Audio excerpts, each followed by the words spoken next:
Ladies and gentlemen, good evening. We'd like to call this meeting to order, and I would like to turn the meeting over to the secretary so he can proceed through the agenda items. First item is members present. Give your name. John Williamson, 1901. Bob Miller, 1404. Sonia Yevsky, 1605. John Bracali, 904. John Tavlin, 1905. Marion Marcantonio, 1201. We have 6 members present. Barbara Handler is not here, so we have a quorum. Proceed on. For a second. Reading the minutes. What's the next order of business? Okay, reading of the minutes. Okay, I propose to waive reading the minutes because everybody has a copy. If they don't have it, there's copies available. Minutes of May 20. We have a second. Do we have a second on the I'll waiver of the reading of the second. minutes? All in favor? Aye.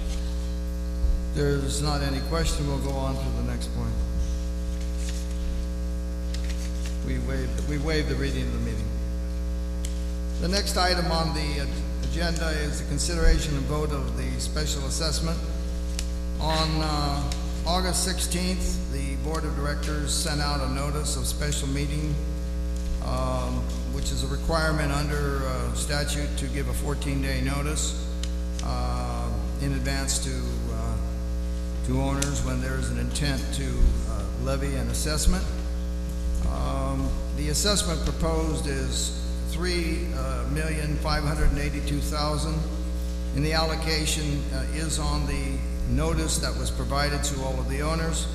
The cost per unit is $18,000. The board has been in discussion about these items, has received numerous queries and concerns and proposals and suggestions by different owners. We have tried to diligently take into consideration all of these various suggestions that have been made to the board. There are a couple of overriding facts that we need to point out to you, and it will be part of the discussion this evening. One, and the first, perhaps the most important item, the line of credit that we believed and thought that we would have tonight to discuss with the owners has not been issued by the bank. The bank has indicated a couple of reasons why they are not willing to extend to us a line of credit. One of the reasons is apparently we do not have a reserve fund, and the second reason was because there is litigation against the association, and they felt they expressed concern in that regard. So immediately our treasurer, and he will speak more on this point in a bit, our treasurer has contacted the other banks with whom we had been in negotiation. We have in total been in discussions with 4 banks. We whittled it down to 3 banks. We made a choice among the 3, and again, John will explain that. But the bottom line is, basically 2 days ago, they pulled the rug from us. We, up to 2 days ago, thought everything was moving forward, and they had assured us it was, and then basically it wasn't. That has changed, consequentially, the proposal that we're making to the owners tonight. There are several overriding factors that must be attended to, and the first and foremost is the fact that we have a shortfall in the costs associated with the building envelope project. That's spelled out in the letter of notice to the owners, and we have payments coming due. We're good for this month, but basically beyond this month, we have to be able to cover further bills that are coming in.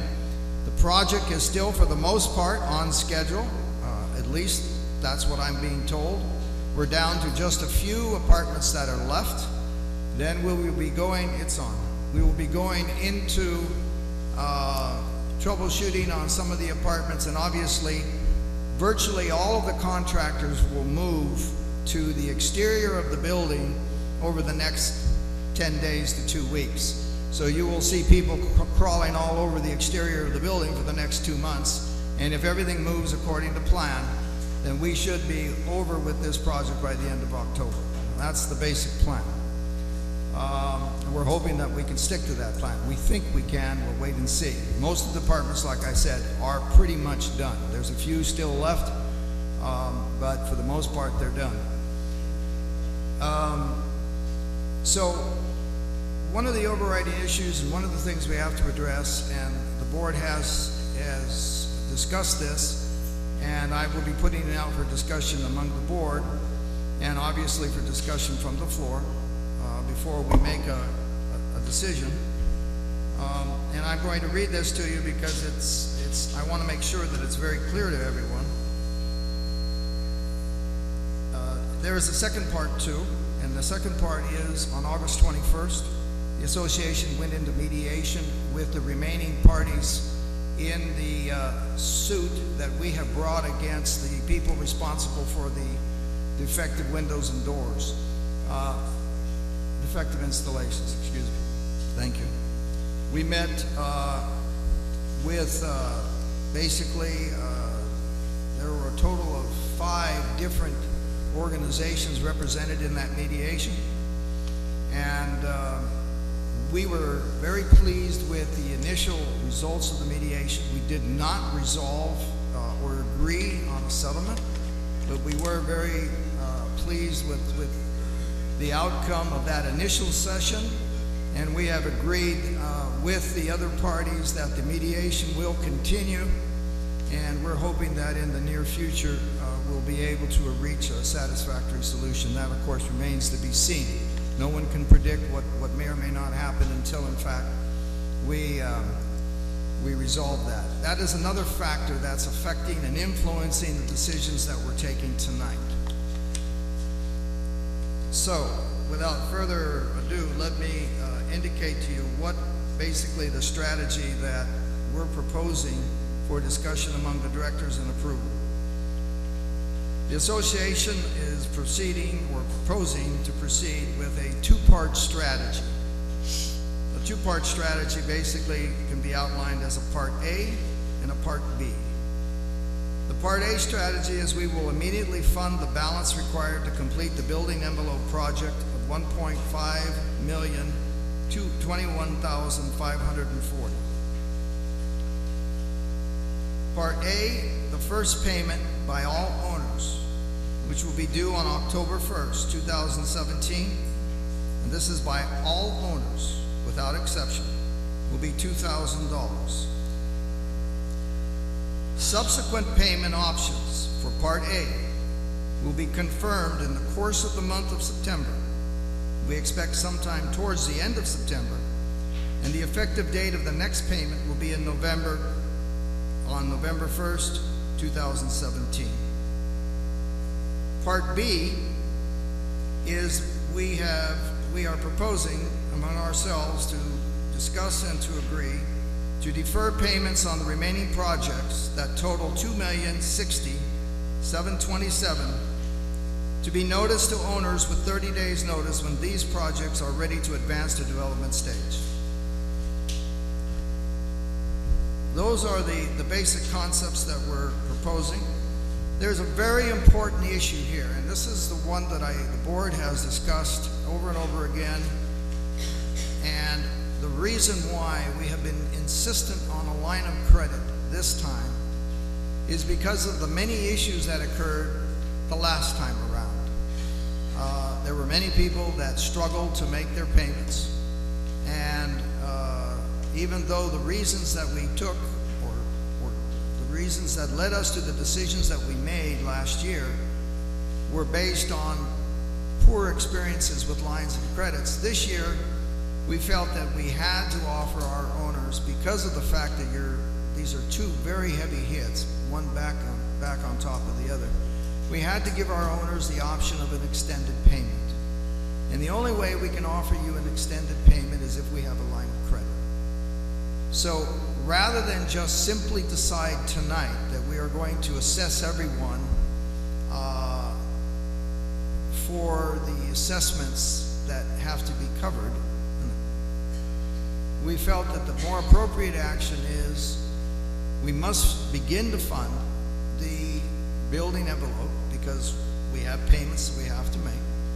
But we felt that we could defer the other matters until such time that we can further clarify, obviously, the line of credit issue, so we can in fact then extend to our owners an extended repayment plan. We can also then offer our owners other options, but the most important option that we have to be able to offer our owners is the extended payment plan. And that is the reason primarily for this approach, for this proposal. Beyond that, I don't think I can explain much more. I believe it's fairly clear. I would mention that one of the issues you always have when you have an assessment is you have an issue of notification, then you must wait a period of time before someone has to pay, and then you hope that people will pay. Regardless of whether they're obligated to pay or not, you hope that they pay, because if they don't pay, then the association is obligated to take action to collect the money, and that is never attractive, neither for the owner nor for the association. We had a lot of difficulty last year. We had as many as 20 people at one point that were in arrears, and it was a very difficult process both for those owners and for us. So we want to try to avoid to the extent we can. So again, it's a fairly simple situation in the context that we believe once we can offer an extended payment, we certainly will give every owner the opportunity to extend out their payments with a very reasonable monthly cost and take on these very important projects. Now, I think in the course of discussion on the floor, there will be specific questions about the projects and why and this and that. Bob will cover most of the issues about the new part of the project. I'll discuss the building envelope project, and any discussions on financing, John Williamson will tackle. So these are the issues right now before the board. Before we turn it over to the audience for discussion, we should have board discussion. We will not have a call for a vote or a resolution. We'll certainly have board discussion, and then it'll go to the floor. The board has never met to discuss these issues as a board. We have had individual one-on-one, two-on-one discussions. Get closer. What I said is the board has, can you hear me now? Okay. John said the board had met. Excuse me, I think one of the reasons you're not being heard is because there's other people speaking. So I'd ask that you'd be kind enough to dispel that speaking. Thank you. Can I try again? John said during the course of his president's message that the board has met. That's not entirely true. We've had individual one-on-one or two-on-one meetings, but never had a full board meeting until today when we're all sitting here in front of you. Okay? Thanks for the clarification, John. That is obviously correct. We cannot meet more than 3 of us at a time, and we have had numerous discussions, but in individual or small group discussions of the various issues. And obviously this is now for discussion of the board. So is there any member of the board that would like to make a comment or have any discussion prior to turning this over to the floor?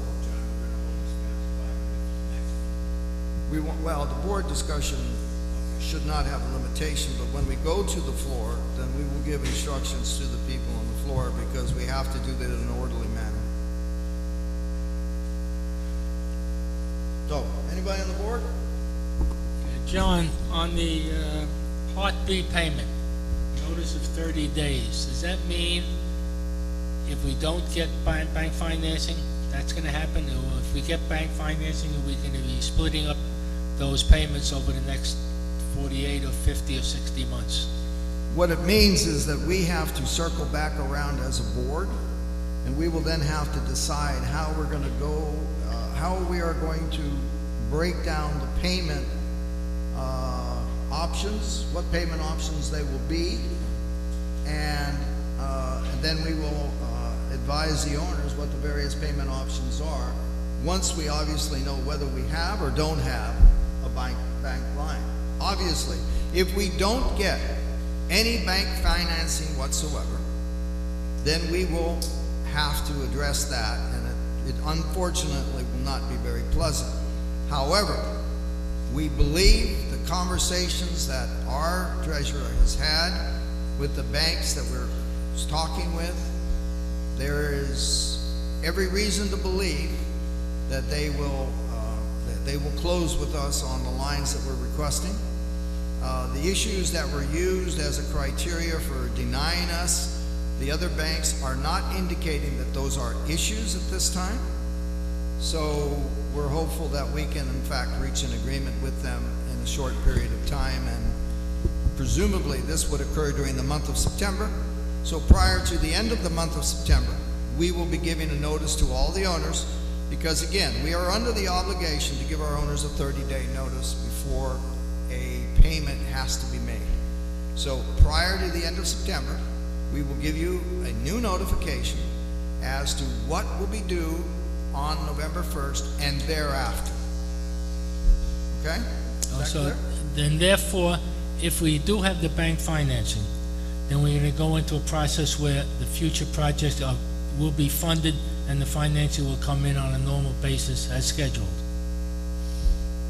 I think at that point, that's correct. All we really need to do then is, as a board, agree on what particular methodology is going to be used for the extended payment, what interest rate, and so on and so forth.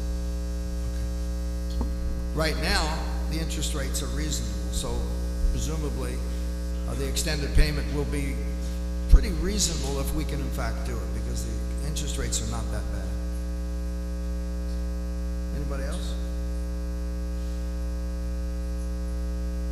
Okay, we'll turn it over for questions from the floor.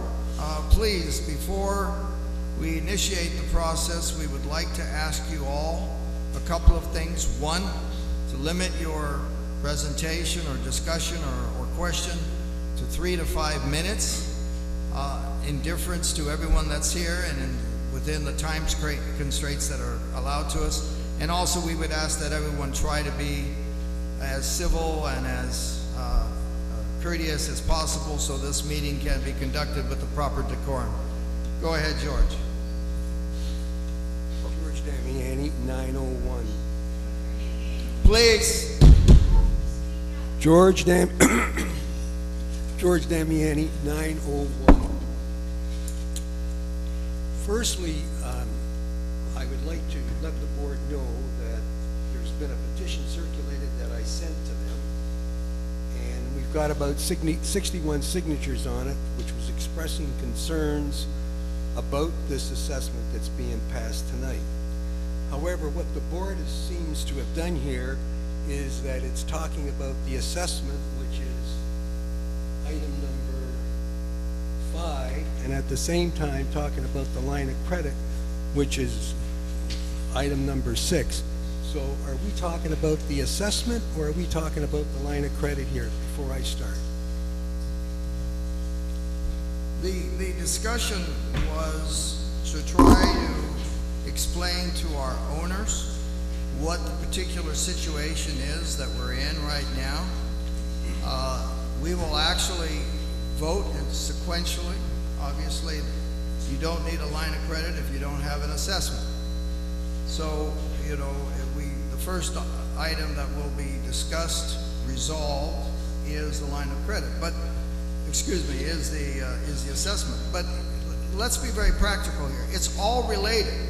As far as we are concerned, they're all part and parcel because of the reasons that were already explained. So at this point, we're just going to vote, the board is going to vote first on the assessment, That's correct. and there's going to be another discussion on the line of credit, and then there's going to be a vote on the line of credit. Is that correct? Be a line of credit this time. Well, just a minute. You've got, you're talking about a line of credit. John, you want to? I think there's going to be a discussion about a line of credit. At some point, first we're going to go through the assessment of the house spec, and then we're going to talk about the line of credit, which will pay for it. That's right, but then you're gonna make a decision at the end of that discussion on the line of credit, whether you're gonna go ahead with the line of credit or not. Is that correct? We cannot approve a line of credit we I'm don't not have. asking you to approve. I'm saying you're going to make a decision whether you're going to look into the line of credit or not at the end of that discussion. That's correct. Okay, so on the assessment, the reason that we have this assessment is twofold. First is the $1.9 million cost overrun. That's given a lot of owners a lot of concern. I just want to give you a breakdown. These are the 61 owners that have signed the petition. I have copies of them if you want to look at them. The concern here is that the window repair project was done basically solo by one director, and we incurred $1.9 million expense. We received a newsletter that basically said the reasons for it. When you read the newsletter, it's almost as if the board knew about all these costs for the last 18 months. But we just heard about those costs in the last month. Are you referring to the building shortfall, or you're referring to the new items? I'm referring to the cost overrun. The overruns. Okay, the the shortfall. I call it a cost Well, overrun. you can call it an overrun, I call it a shortfall. It's really a cost overrun. Well, you can call it what you want. I call it a shortfall. Go ahead and call it a shortfall. Thank you. The point being that we are in a position here where we've got to make sure that this does not happen again. So we've got a petition signed by 61 owners that's basically saying, A, we want to establish a cost overrun committee to go through those costs and just, what is that $1.9 million all about? Because we never have had a detailed report. And secondly, Okay, I think your time is getting close to the end.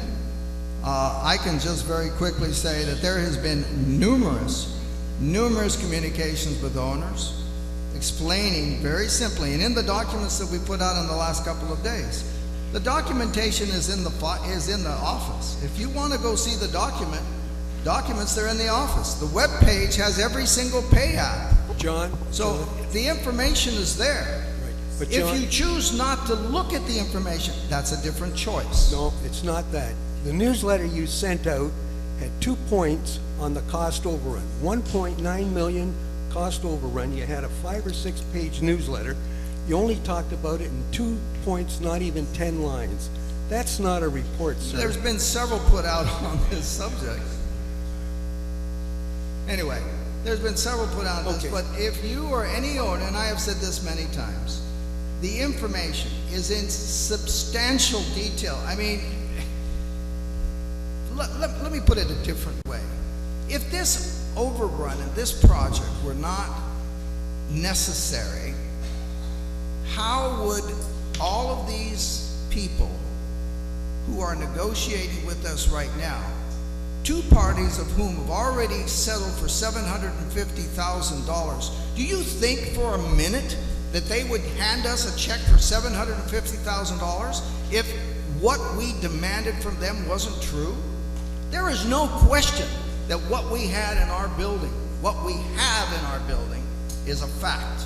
You can try to change the story and the color of the I'm not fact, changing the but story. The facts are the facts. I'm not changing the story. Well, yes, you are. No, The because facts are the facts. the fact is that those windows were to be fixed for $3.5 million, and they'd end up costing $5.5 million.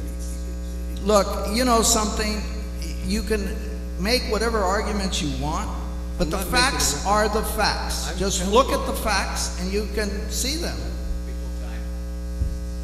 George, I think you made a statement at the beginning of your discourse saying that the board knew that there was That's going to be correct. an overrun. That's And correct. I must take offense to that, because believe me, the board did not know that this was going to happen. It's almost comparative to a surgeon going into surgery and saying, I'm going to do this or that, and when they go in, they find that there are a multitude of other factors. So I have to take exception to what you said, that the board, in truth, from my perspective, the board was not aware. Then what you're saying, Sonny, is that the board had no idea until July that there was $1.9 million of cost overrun. Is that what you're saying? That's true. So are you not doing the books? I did not have any knowledge of that. So who's been doing the books? Who's been doing the books? It doesn't quite work like that. And George, you've been involved with construction committees that in the history of this association, I have a document right here that has a 350% overrun. And you were involved with that. So, you know, let's be careful when we start throwing rocks when we live in glass houses. I'm not throwing rocks. What I You am. are. No. You're saying that you are saying that there is, first of all, that we had foreknowledge of this situation before it even started, and that really is insulting. No, I'm not saying foreknowledge of the situation. What I'm saying is you had foreknowledge that the fact that it was costing $1.9 million.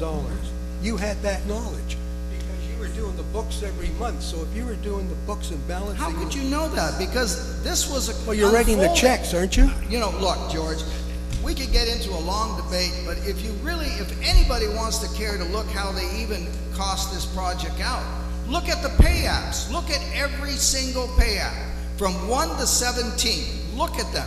They show the advance of the project through 17 pay applications. Each time there's an advance through a pay application, that amends and changes the cost of the project. Sometimes it's higher, sometimes it's lower.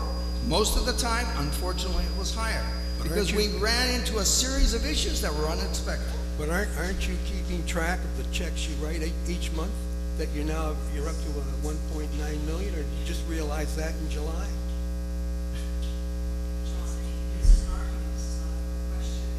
Yeah. Anyway, yeah. Okay, just before I go, I have a petition here that's asking the board to establish... That's not part of this I'm sorry. agenda. It's not part of the agenda, and it will not be discussed tonight. I sent an email to the board 48 hours before this meeting, asking for this to be... This meeting has to be noticed 14 days in advance, which No. it was. Yes. The agenda was established, and that's the agenda. No, John, no. I can add something to the... You can add something to the agenda 48 hours before. On this, you can add another business to this agenda 48 hours before. Yes, go ahead, Ron. Is that legal? We don't have any requirement to add anything to the agenda that you want to.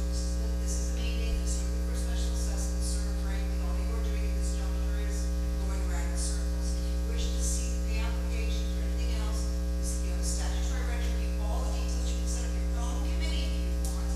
And you can go and analyze those records with your committee and make any conclusions you want. But tonight is not the night to do it. Well, thank you. Are you giving... I'm the attorney. My name is Ron Paul. Okay, are you giving us authority? Sorry. Who's asking? We all are. I know he's in the middle. It's in the inbox one. Yeah, we know each other. Go ahead. Okay, so are you suggesting, and I just want to get this on the record, that we can form a committee to look into this? Not that the board's going to appoint you. No, no. Do whatever you want. No, we You can- are part of this building. If you choose to want to go and get records, that's other people have done. You are more than welcome to do it. They have nothing to hide. But tonight is not the night to do it. So please. I appreciate your... Please let the next person ask the next. I will let the next person, if the next person wants to come up, please come up. I just... Anyway, I think, George, you have an approach that you can take. You can analyze this to death and do whatever you think is appropriate. I know, but you're passing an assessment to pay for mistakes that were made, and all we want to know is Well, no, what... the- wait a minute. Now, you see, that's an inappropriate statement because there were no mistakes made. We simply had to do more than what was planned. It's that simple. I appreciate you had to do more, but maybe we could have done less. It's called the Pandora's box. It happens in all associations. I'm saying that to the residents. What you need to understand is that the problem I'm having is not getting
I'm not attacking. I'm not attacking. What I am saying is that I'm asking for committees.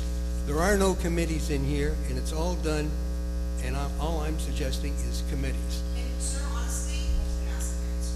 That's what? I That's didn't- an asked and answer. We're going around in circles. That's already been answered.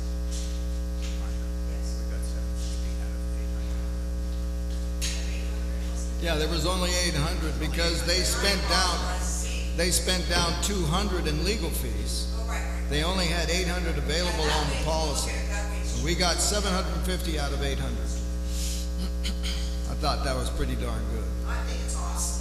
Questions again about it and contingency people. Go ahead, Gloria. I'm trying to make, understand what you said before and make sure I understand. Number Yes, ma'am. one, before I say what I want to say. Number one, you said we still have a cost override assessment. Excuse me, you're gonna have to speak up a little more, Gloria, because it's hard to hear, I think. Sorry. Okay, from my understanding of what you just said about A and B, you're still going to have the cost override assessment and you're still going to have B, the other assessments. Am I correct? That's correct. The Okay. first point is we're going to The approve the entire full assessment, amount. the full amount. Assuming the board approves, we will approve the full amount of the assessment, and then it'll be handled in two different ways. Okay, so here's my statement. Okay. Personally, I only want to pay for the cost overrun. I want to finish our windows and the building envelope. I want the individual certificates for each apartment from the engineer. I want the permits closed to the city and signed off. I want future legal reimbursements to be taken off our window assessments and not from the unrelated assessments. I don't want any new assessments till the new board in the new year. I had personally been reluctant to sign the petition because I believe this current job should be finished and done before any other jobs or assessments. I don't think we should have the monies mixed. However, if the board is going forward and not listening to our request to stop new assessments, I will sign the petition because it does add layers of protection for our money. Thank you very much for listening. I hope you listen to what I'm saying because I speak for a lot of people. Okay, fine.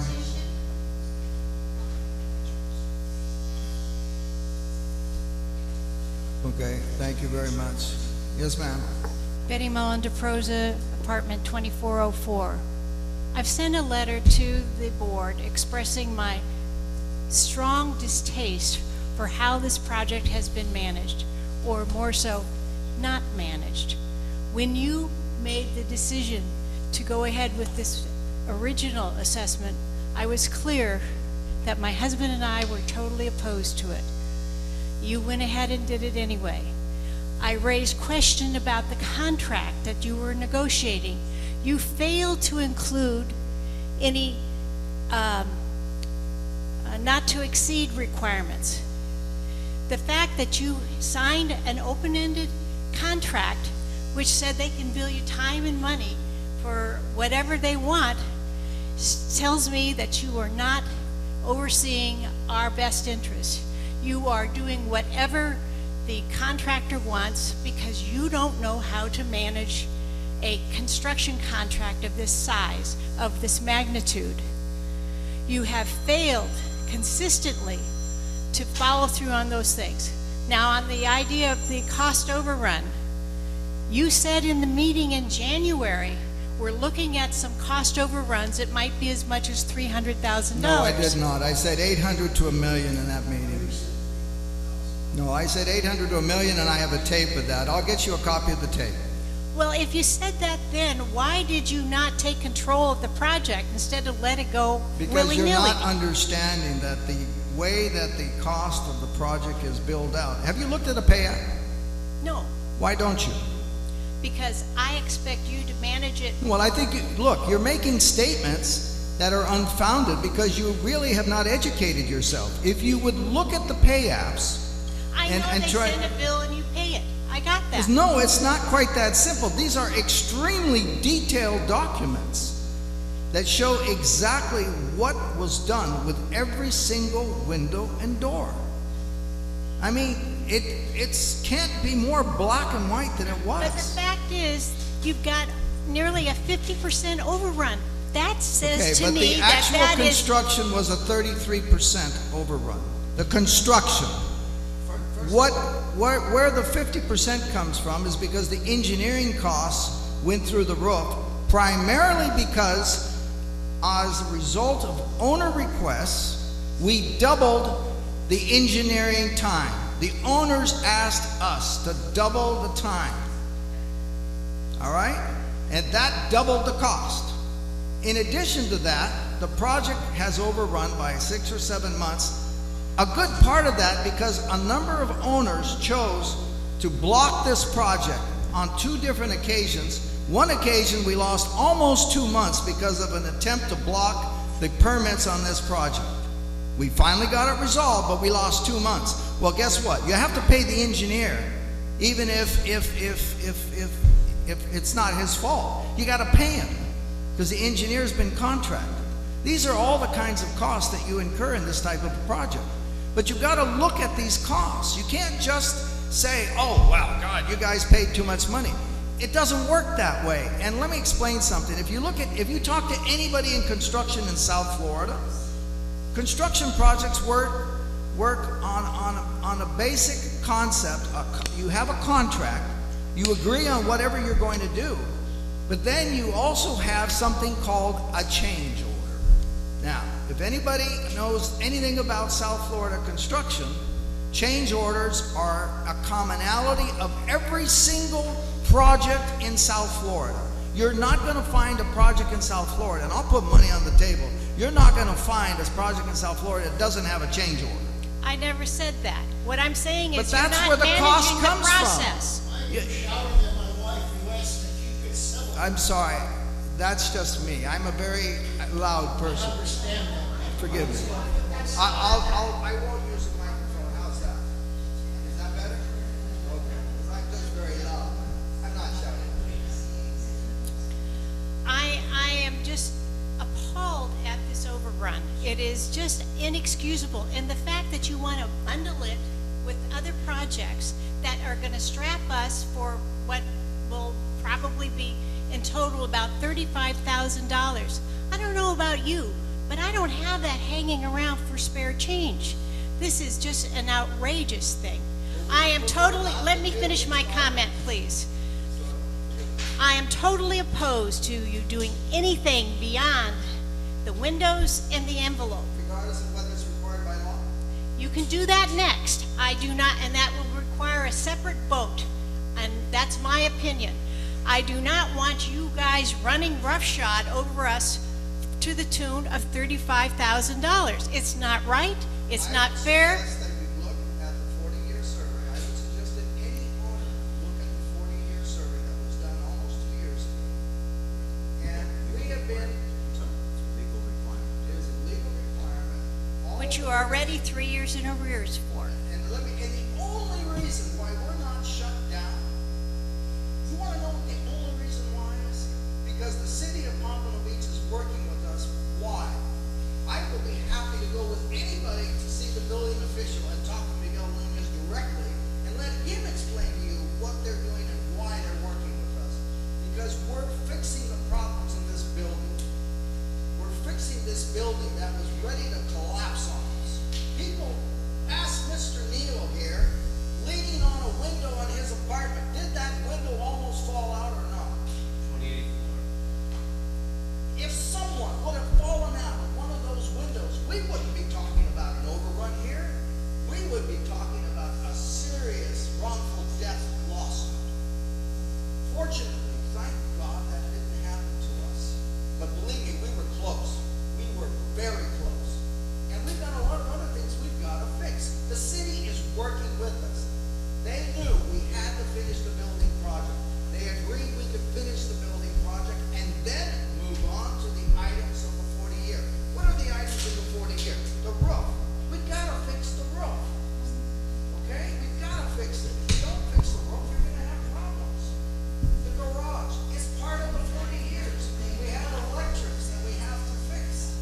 I go on record again saying I am totally opposed to you taking any action that will saddle me and the rest of the residents with more than the windows and the envelope without taking on a next step. I'm not saying it shouldn't be done ever, but let's do things one at a time. Let's finish one project, get it certified, and then move on. Since we're doing that, though. No, you're not. You're voting on the whole thing. Listen to what was proposed. Yes, The proposal said that we're going to do the building envelope, and we're deferring the other item. but you're deferring it, not for payment.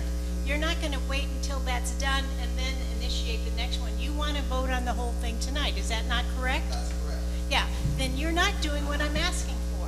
And that is what I think is atrocious. I do not feel that you are being responsible to the residents of this community. Well, I hear what you're saying, and I respect your opinion, but the board also has a responsibility. We cannot ignore our obligations and responsibilities. I didn't John? say not do it, I said don't do it. Well, go ahead. All right, as far as what you're saying is 100% correct, but what you're saying is 100% correct, a part of it. But the finishing the envelope of the building is probably 75 or 80% of the after the overage of the window job. So you're talking about a very small percentage of the excess $2 million. That's not well spelled out in the Well, materials. if you looked at what the projects are, you have the water tower, you have the garage, you have the pool, you have the risers. This is all items that have to be dealt with under the 40-year plan. It's not, I agree, it's 40-year plan, but it isn't taking care of the windows and painting. They can be done separate. What would you do if the water tower stopped working tomorrow and we had to wait 8 weeks for air conditioning? What would you do now? What we do now, fix it. Yeah, so, okay, do that. That's what we're You're just telling us not to do it. No. You are not hearing me. I'm hearing you. You're saddling me with another $18,000 worth of payment that I do not believe Out of will the- happen right now. out of the- There's no emergency. Out other of the than- $18,000, we're required to probably do 15 of it under the building envelope. And that has to start immediately. Finish the windows and the painting. Get the units The windows and the certified painting and are then move on. they're gonna be finished by October. Chances are, we won't start probably any one of these first projects before October anyway. But we can't hold off till January, February, or March, because the city is on our case to finish it and get started. You can bring it back for discussion after you've done the windows and the painting. There is. What happens, absolutely- what are you gonna do when the building department comes in and fines us or shuts the building down? I don't know, You'll move out. probably not. And don't blame us for not doing it. No, I won't. And by the way, let it be known that everybody who's sitting up here, as well as the person who's absent, is an owner just like you. I understand that. And we all have to pay that assessment whether we like it or not. I don't agree that it has to be done the way in which you're saying.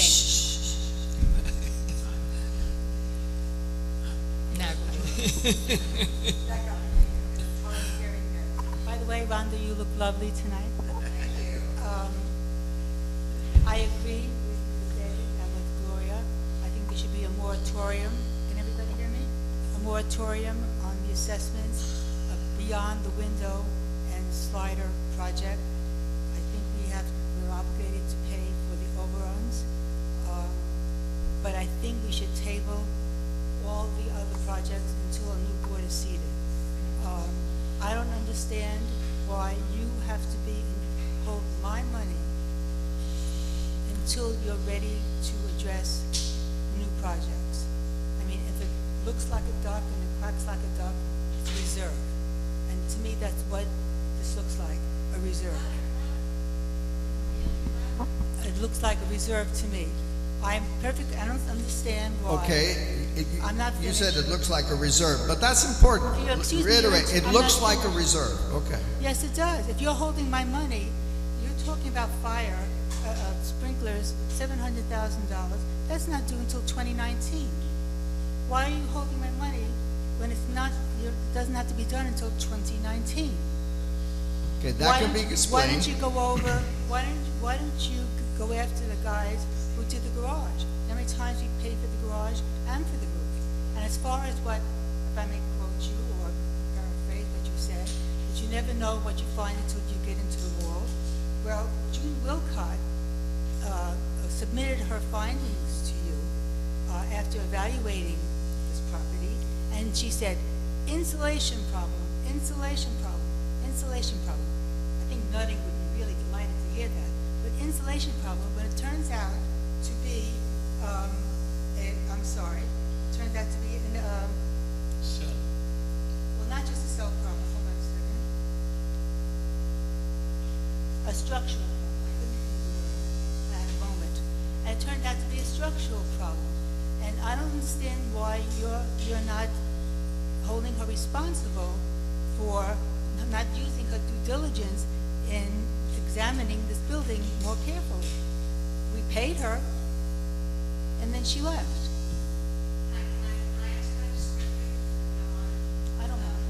So it's very difficult. So honestly, a lot of your concern, a lot of your frustration is completely legitimate. And I can tell you that these people have the same problems. And I've seen But we paid for the John problem. screaming, yeah, no, we didn't pay them anything. No, we paid for the I've mistake. seen John screaming and yelling because some of the conclusions. But the problem you have is the engineer will tell you, like a home inspector will tell you, I can't see behind walls. We did a random sampling, and the random sampling came out as X, Y, and Z. And it isn't until we actually pull the wall of every single one of these windows, pull out the windows, that we can literally tell you exactly what needs to be done in advance. So your options are, you take a sampling by an engineer that you want to work with, which didn't turn out anyways. So that was maybe a good thing, or bad thing, I don't know. But you take that, or you take the option of, I have to pull every single window out, just to see what's wrong, and then put it back in, you can't do that. I understand that, but So it's kind of a catch-22. No, The other thing is, with Wilcox, we have talked about the 3 minutes are up. no, that you have to understand in terms of decisions, everything that they have to make is a decision based on how much money and time you spend, how much money and time you spend. So Wilcott may not have been as good as we would have liked her to be, right? But how much money you gonna spend when Pestorino came in and he's fixing it? So you don't really have a lot of, it's really hard to go after one when you've got somebody who's already fixing it. That's what you never have said about it. So I mean, yes, I do. really go anywhere, is what I'm trying to say. Yeah.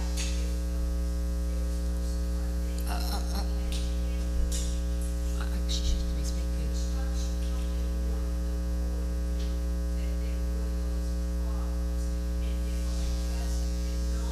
She should know this. Honestly, I think She should not be speaking. based on what's happened, you're making a lot of assumptions that are based on fact. They're based on what. Excuse me, Faye, why don't you get up and come to the mic? Honestly, if I knew there was actual holding back of this, it was a criminal act, you can be sure I would take my documentation right up to all these good folks and show them exactly what documentation I have, not what I know. That's called hearsay. Well, wait, hello, excuse me, hello?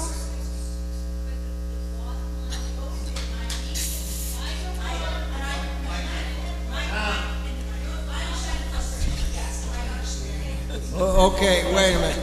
Rhonda, Faye, please, let's get the meeting back to where it has to be. What she was saying to me was, you don't know how this happened. And I get that. But you're beyond that now. Now you're at the end of this. And maybe when you do the garage, it's frankly, you did the garage not so long ago. It was part of the same project that was, their own project underbuilt. You know, they didn't do enough. They didn't, part of your problem with your building right now, Kennedy, is that all your other boards before were out of density. So when they did something, they were trying to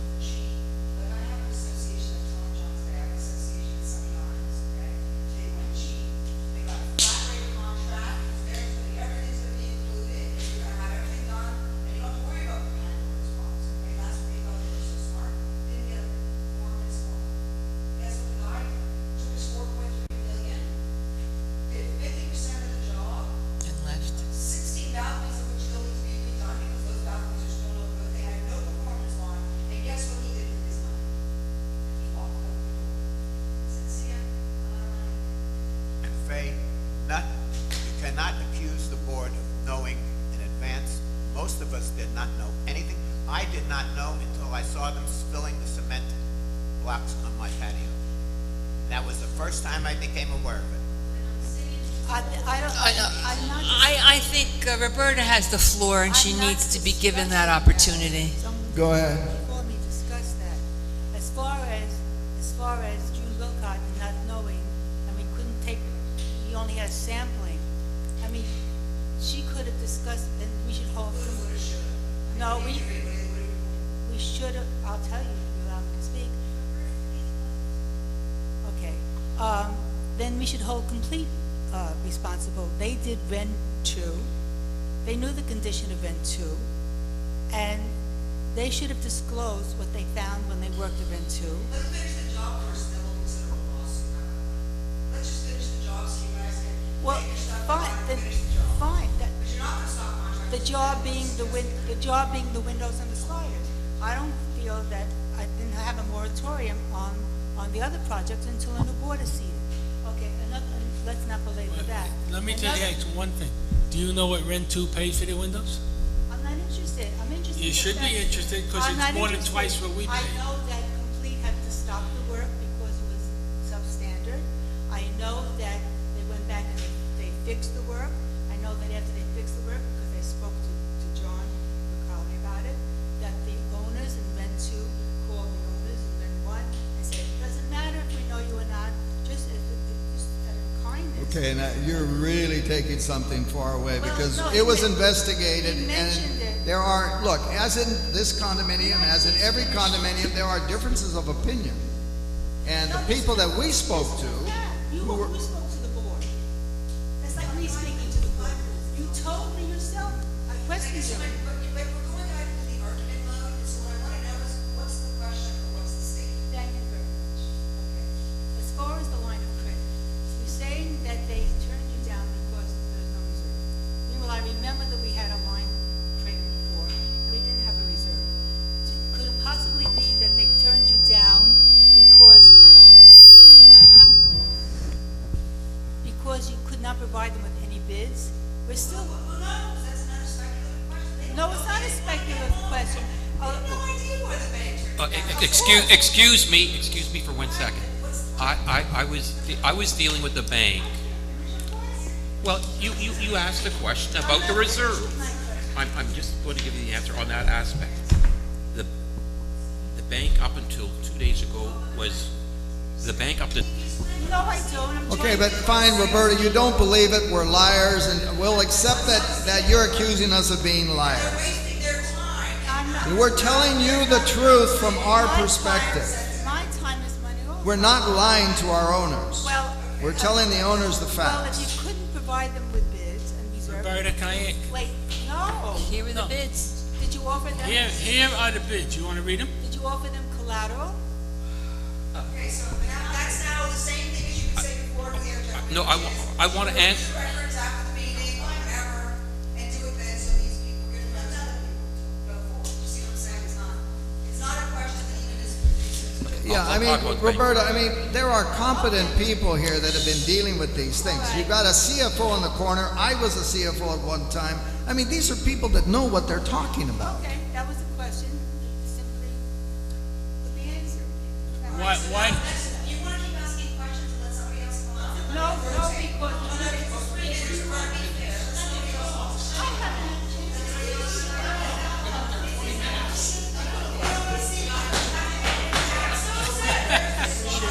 Rhonda, please. I have one more question. Oh, wait a minute, please. Please, calm down, people. Please. I'd like to know if you. Let's try to be civil here. Please, come on. We can't move forward. We can't be civil here.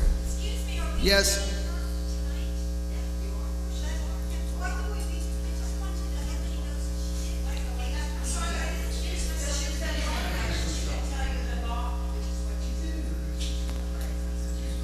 Roberta, go ahead. Please, Rhonda. Please, let's go forward. Go ahead, Roberta. I'd like to know if it's true that you signed a whole homeless agreement. A what? Whole homeless I'm sorry, You we need to did we do repeat what? that. A hold harmless contract with complete. What is a hold harmless contract? It's showing, it's releasing them for all responsibility for loss, liability, or damages. What I would suggest you do is review the contract and ask your lawyer to take a look at it, Well, why and we can can't go you from just there. answer me yes or no? No, I think you should have a lawyer look at it. I have a lawyer here. Well, why don't you just say yes or no? You're the No, president. I'm not gonna answer a legal question. I'm sorry. It's a legal question. It's a legal question. No, it's not. We have a right. I'm not gonna to answer a decide. legal question. You wanna have somebody evaluate it legally? Talk to No, our I asked you a lawyer, simple or talk to question. your lawyer. Because I'm wondering, all the damages that were. What is the relevance to that, to this discussion tonight? Yes, because I'm wondering. all There the is no damages- relevance. Yeah, yes, according to you, but you're not God, you're just simply the president of the board. I would like to know if some of the damages. What we have is a 5-year warranty with Complete.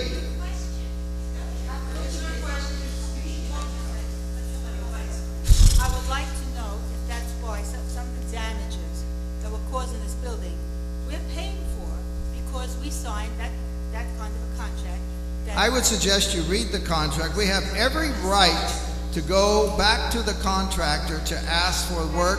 Plus, the contractor has given us a 5-year warranty in the contract. Again, it's a question of looking at the contracts, guys. Jeez.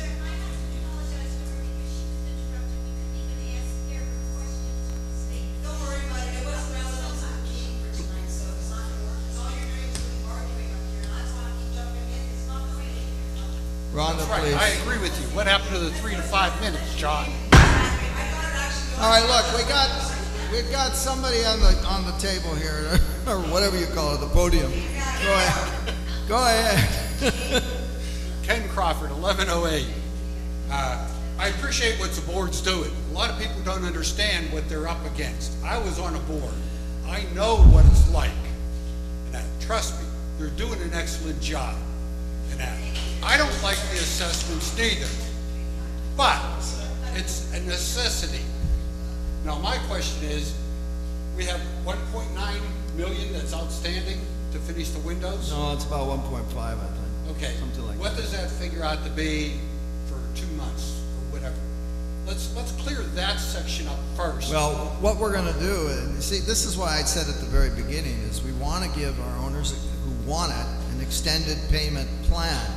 So, you know, you don't wanna start talking about just lump sum payments, because as soon as you start talking about lump sum payments, you throw out the extended option. And you can't throw out the extended option. We've got a lot of people that need it. Well, I'm not saying to throw out the extended option.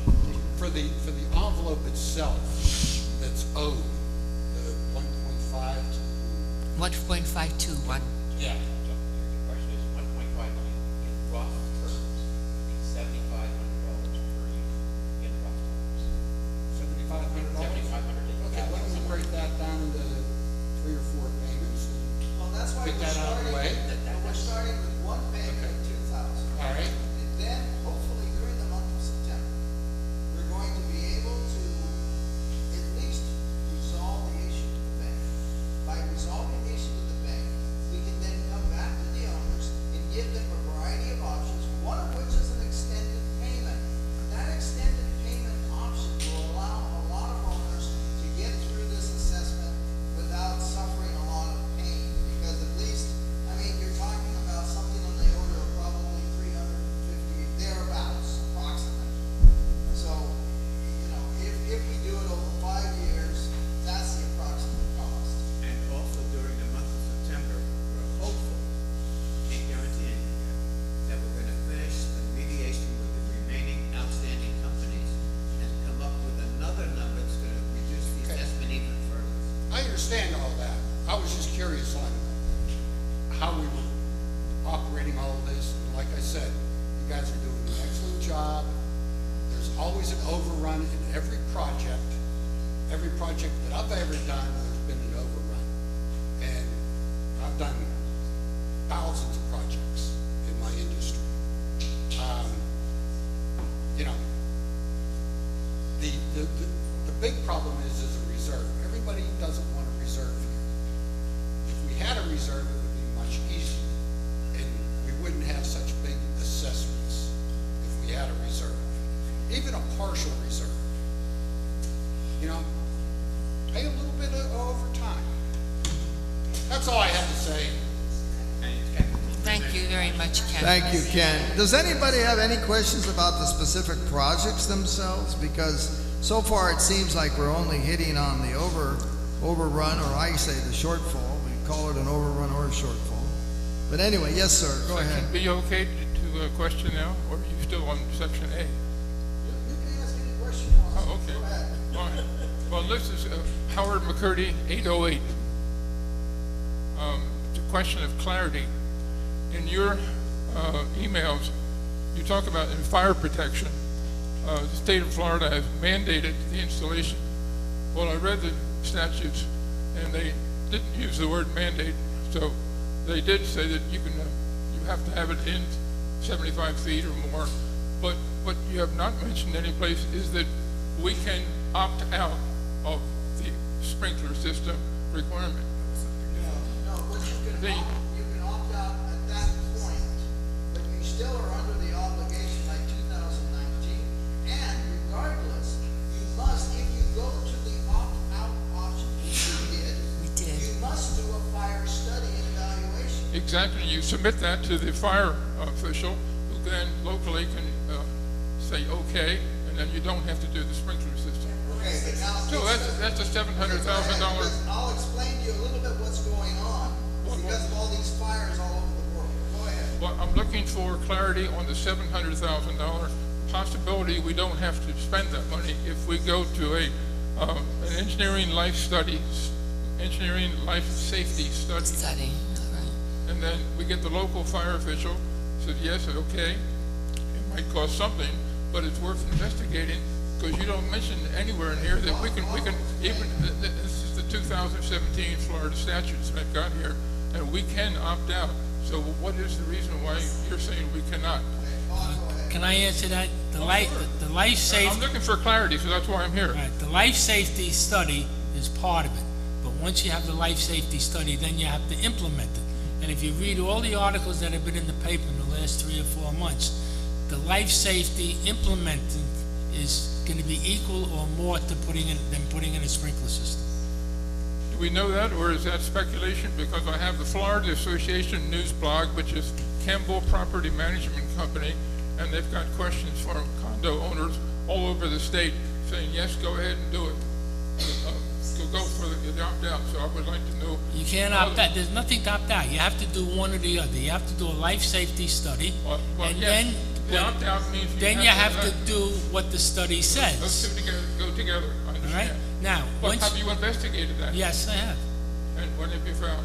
That the life safety study, once you implement it, could be more than putting in a sprinkler system. Could be Yes. $700,000 for a Yes. study. Yes. No, I didn't say that. I said No, the the actual implementation implementation. of doing it, not the study. The study could be $20,000 or $30,000. Then you implement what they say. It could be another $600,000. We've gone through and looked at studies. I have, yes. I'd like. Is that on file in the office? Excuse me. Is that study that your research is that on file in the office? All right. Okay. Can I explain something to you if I understand? Oh, sure. I'm not an engineer. I'm just looking for clarity, and that's why I don't see it yet. This was explained to me at one point in time. And what I was told is if in fact the building, excuse me, if in fact the building demonstrates progress towards installing a sprinkler system, which would cost about $700,000. A fire safety system. Okay, a sprinkler system is what I'm talking about. With one unit sprinkling head at the door of each apartment, we could potentially save a lot of money by not having to have a sprinkler in each room in each apartment, which we expect the fire department will mandate. That being the, am I right, Bob? That's correct. Yeah, what they're moving towards, and if you really contact some of the fire organizations, they will tell you what they're moving towards in all of the state is basically coming out with new guidelines and regulations for high-rise apartments because of all these fires all over the place.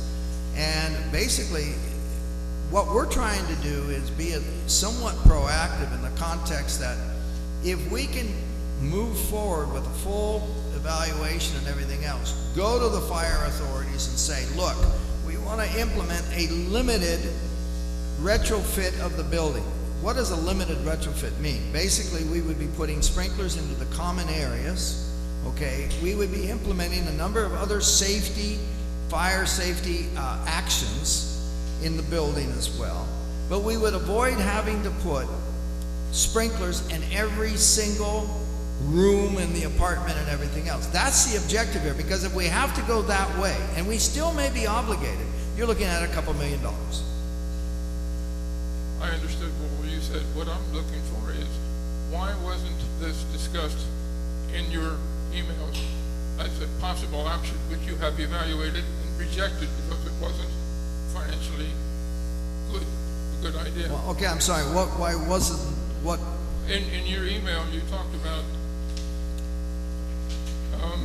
Yeah, we didn't elaborate on that, and I hear what you're saying, and I apologize in that context, but what I'm trying to explain to you now is, Bob. It creates a doubt, because all the literature says, yes, opt out.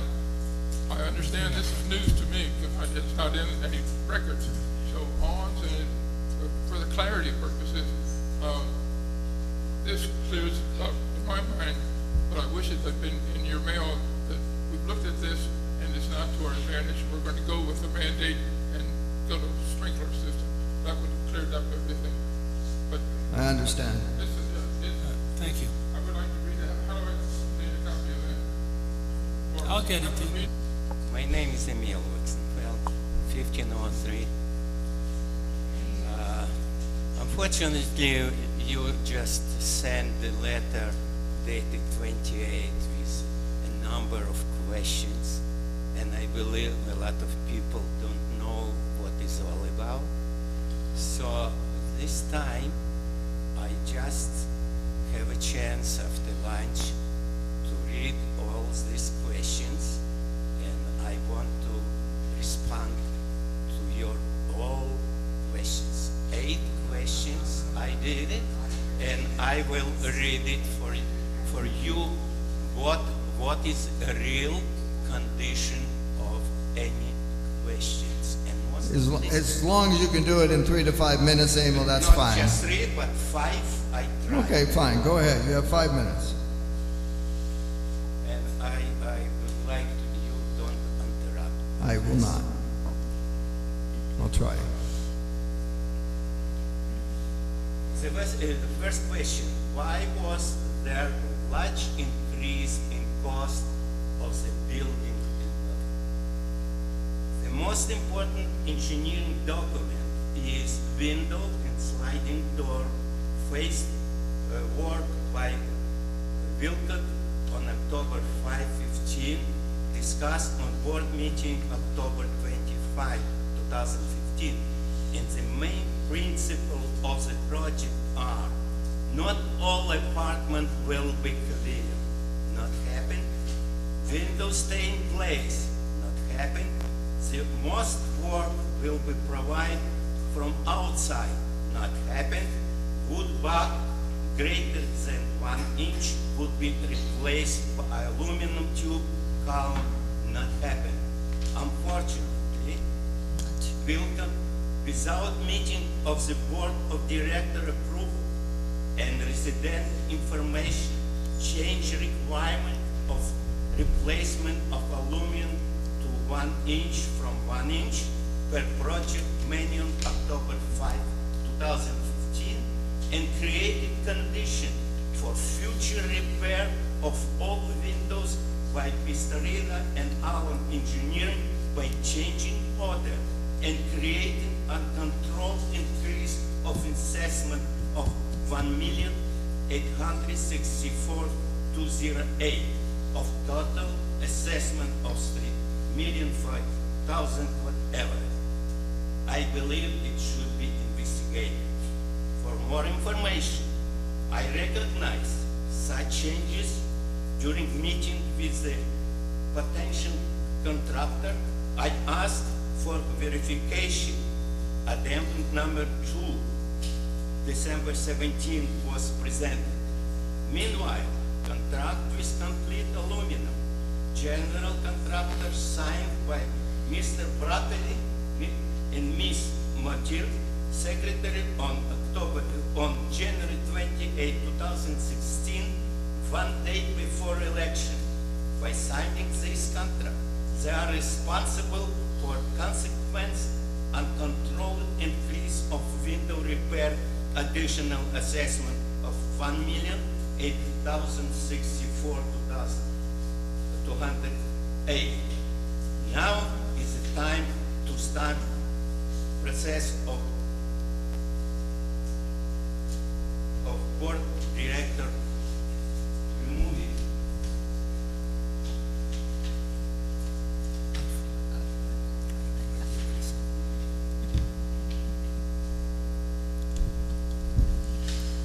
Second, in violation of built-up manual, removing from window without permission, which completely changes scope of work, completely aluminum overcharge association in subject to independent investigation. Serious consideration should be given to fill cell of masonry wall. Mrs. Wilcott should know that the new building for 2010 is in effect and should evaluate. Now, if rejected on 40 years building. Nothing was done for verifying with Condominium building department possibility of applying father-in-law or necessity of following new regulation which would be very costly. Mr. Reiner and Allen Engineering consider implementing building code 2010 only on alcove and kitchen window, which is not compliant with requirement. This report itself violated building code, provided costly unnecessary works. In addition, this report did mention in the notes of Mr. Raven and Alan manual. Now I would like to inform you about serious occurrence discovered by random observation field report number 62. I would like to give you to read it because we will discuss in detail. I observed 20 apartments. I would like to inform you about serious occurrence discovered by random observation field report number 62 dated June 20, 2016. I observed 20 apartments for similar violation and random pickup field report of apartment 2608. Deficiencies of all 20 windows type. That's what I'm saying. But let me ask you a question. Have you not already filed a complaint with the Board of Professional Yes. Engineers against Yes. 4 or 5 engineers already? Yes. Okay, so let's see what But the what Board of I- Engineers finds Okay, in let your me- favor, then probably the I ask association has an Let me award. finish because it's No, but very it's important. 5 minutes. It's not 5 minutes. We will talk to 20 minutes. It's more like 7 or 8. Okay. The point is, let me finish this question because engineer What is the relevance? relevance because we paid $140,000 and these reports show they are not qualified even to do this job. Okay, but And you filed don't that want me to. complaint with the engineer, with the professional association. If the But society you know, agrees with professional engineer they pays agree with two years. And you know what they want to? You know what? They don't care. I They don't want, have any idea. when they will find the job will be finished, and that's what they want to. If you disagree, you should go again in court and sue it, and we will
enough for everyone else.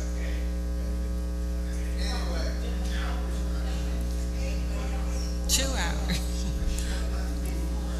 Good luck. Al Schneider, 805. You mentioned an award of 750. A settlement. A settlement of $750,000.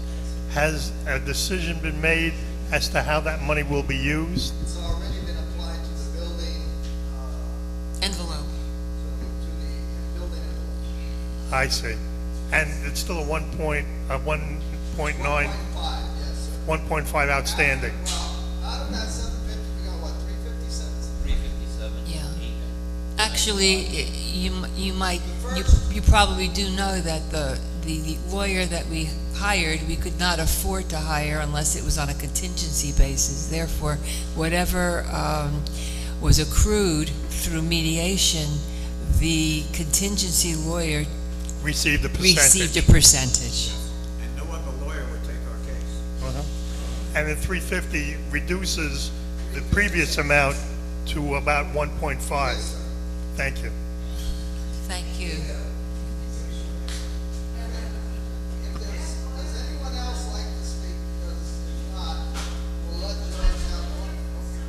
Oh, well, you're in a repeat too, Laura, so let George.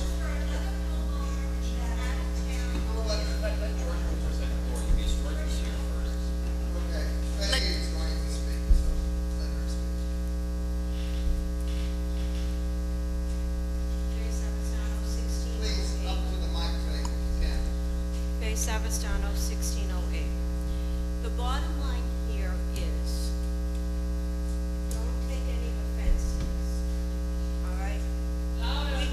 We have had a $1.9 million overage on this job. We're now, I am not saying to stop the project because it has to continue to finish to get the building going.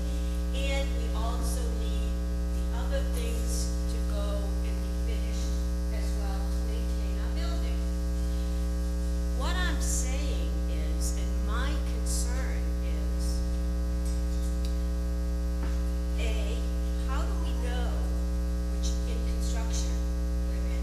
I know, but you don't know, but you know to a point, that we're not gonna run into additional overage as much as we did here.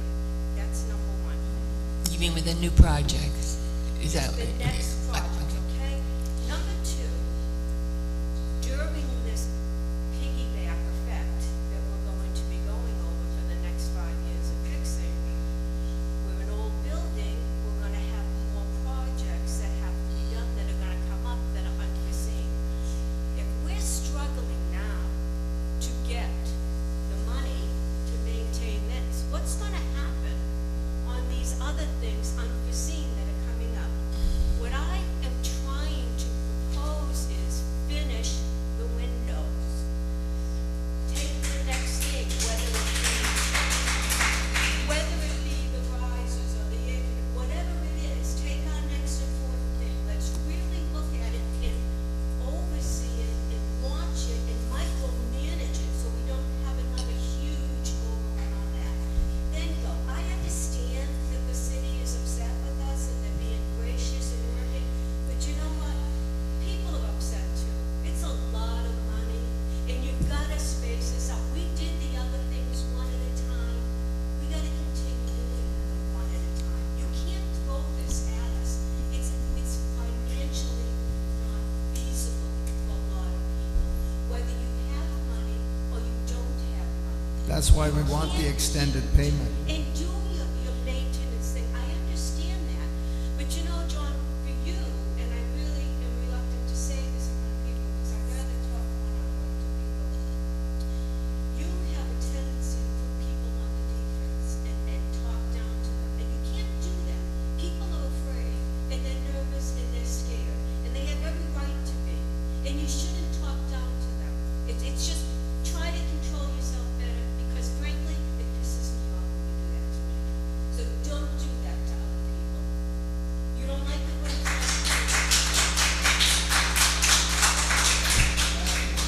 Okay, I think there's, Look, the Patriots game tonight to come.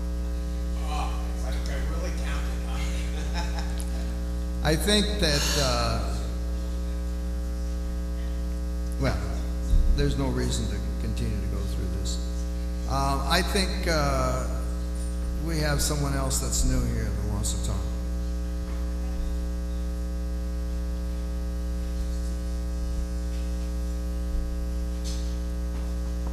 I just have a question. Can you explain to us, Paula Chumley in 2506, can you explain to us what the guidelines are that the city may have given us as a building about all the items which are on the second special assessment, how long we have to do them, and what the ramifications are if we don't do them?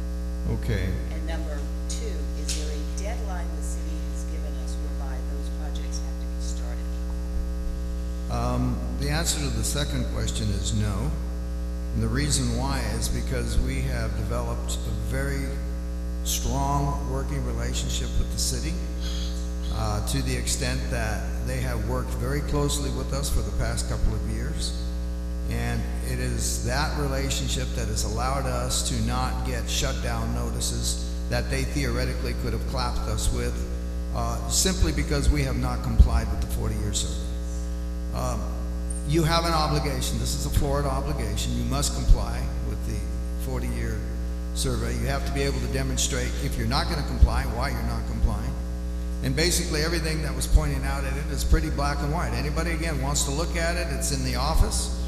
Nick can, pull it out and show it to you. I got a copy of it up here. I can show it to you. It's very basic, very simple. There's certain things that you have to do. And as far as a timeline is concerned, you can stretch it, and then you can also be shut down. When I say shut down, theoretically they can fine you every single day if they want to. Now, I don't think in practice that would happen, but I think it's possible that they could change their attitude towards us. And right now we have a good relationship with them, and we don't want to jeopardize that. But let's go beyond that. We're dealing with safety issues. Electrics that have to be repaired are safety issues. You've got to do it. The garage repair has to be done because it's just part of it. The roof is a lot of our problems with water intrusion is from the roof. We've got to fix the roof. We knew we had to deal with the roof, but we couldn't deal with the roof until we finished the building because of all the riggings on the roof. We got to get the riggings off the roof. Once we get all of that off the roof, we can fix the roof. Once we fix the roof, we will finally have this building sealed for the first time in 10 years. And Bottom line is, so long as you're making progress that the city deserves, the city's not gonna come after you because of delays. When you stop making progress, when you stop doing things, then look out. And I will say just one comment, with all due respect to Faye, and this is not a tit for tat, but there are, we have had in the past committees that have worked on construction, and I could show you, and I have documentation of substantial, huge overruns based on the recommendations that they made. So it's not just a panacea to have a bunch of people look at things in an oversight, so to speak, and then they miraculously are going to keep us from overruns. It doesn't work like that, ladies and gentlemen. I don't disagree with working together. I had a committee, and one by one they all pulled out because nobody wants to work on it. This is a thankless job. It's a thankless job. Nobody wants to work day in and day out, night after night. I got up at 3 o'clock in the morning today, and there are at least 50 times where I have gotten up at 3 o'clock in the morning to work on condominium issues. I'm not trying to pry for it. What I'm trying to say is this is an absolute thankless job for all of the people up here, and we're trying desperately to work on your behalf. But believe me, it's incredibly difficult.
understood. We're up to three.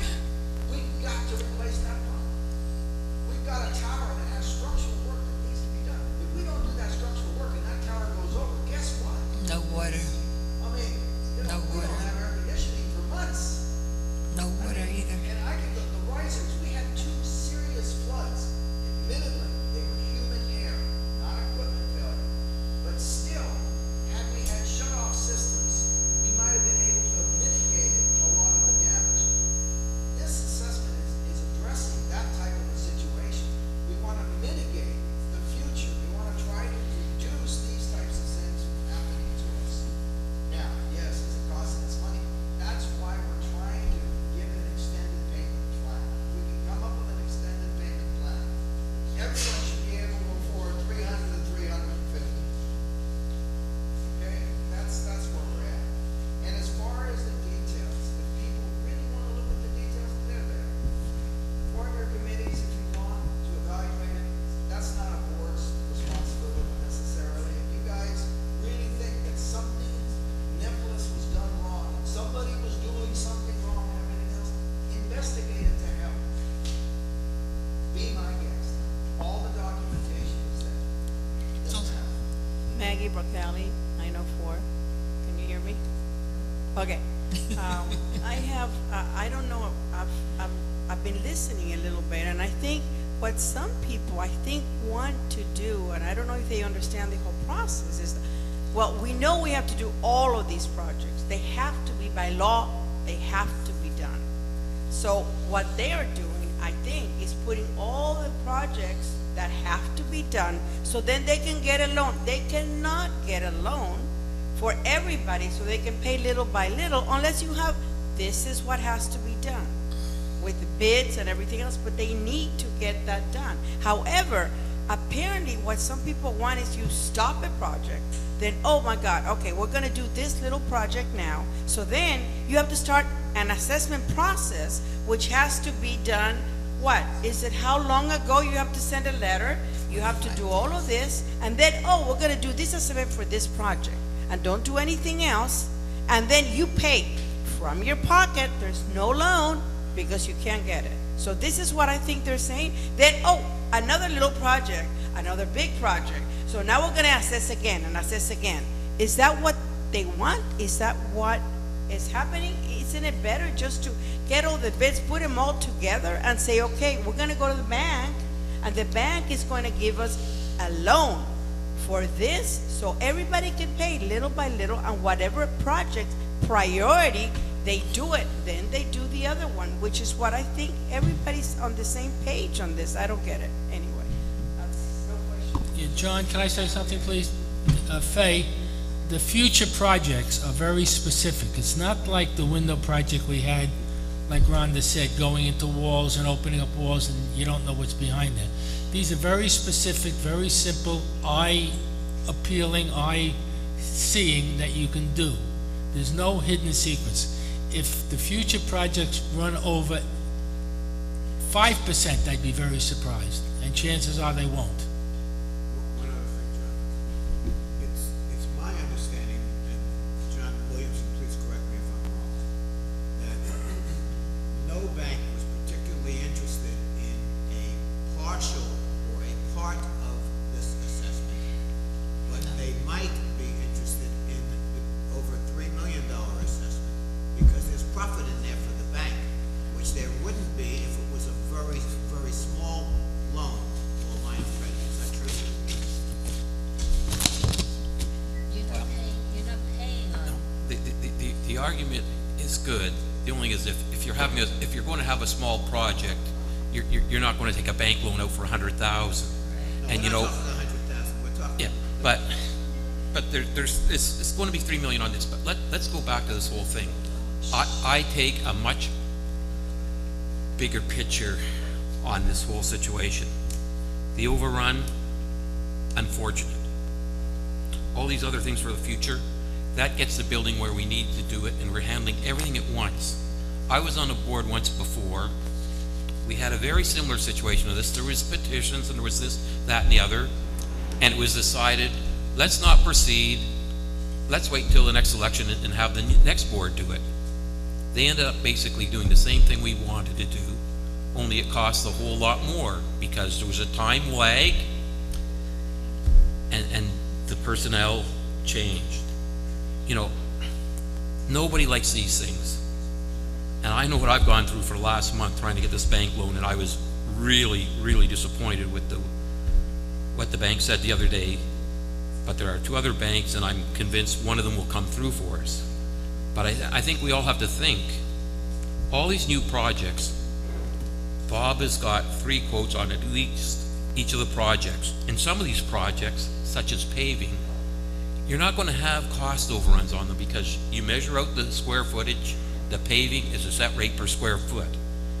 I'm not going to say there's not going to be any overruns because I'd be stupid to say that. But I think for once in this building's history, we would get ahead of the curve, and we wouldn't always be fighting for, oh, we get this done, we got to do this, this, and this. It's been thought out, a lot of the things that need to be done to put the building in better shape. You know, as far as how they progress, obviously the window envelope is the one we prioritize on. It's got to be finished. Some of these other projects we can start investigating, but chances are, outside of the most urgent ones, they will not proceed until the new board's elected anyway. So, you know, like it's partially semantics we're talking about here. But I think we have to come together as a group and say, look, we want our building to be in good shape. We want to do it right. I know from my perspective, I've had a lot of people come to me and say, look, paying $18,000 once or over a year is a hardship for me. Give me another option. We will, somehow or another, find another option and make a payment plan that I think is acceptable to pretty well everybody. You know, you're not going to keep everybody happy in this situation, but we got to start thinking big picture, and we got to start, you know, the past is the past, and I apologize for bringing up the past, but I think we can learn from the past. But we need to know, going forward, we have to take a new approach. We have to do it properly. And, you know, I think people have to have a little bit of faith and trust in each other here. Like, you know, I'll bet you if I did a survey, I could find there's 25 in that group, 15 in that group, 35 in that group. Well, we got to try to somehow bridge between the groups and come up with a plan that works for everybody, but make it a long-term plan so we don't go through this kind of crap every 3 months or every 6 months, whatever it is. But we got to operate like a business. And, you know, every one of these projects, I think, can be justified. And obviously, some of them will not be done immediately. Now, at some point, maybe tonight, if I'm lucky, I'm going to get to the bank loan process. And I've been coached by my wife, and so when we get to it, I will demonstrate it, because my wife feels the bank loan idea has not been explained correctly, but at some point I will explain how it works using visual aids, and we'll see who's right, myself or my wife.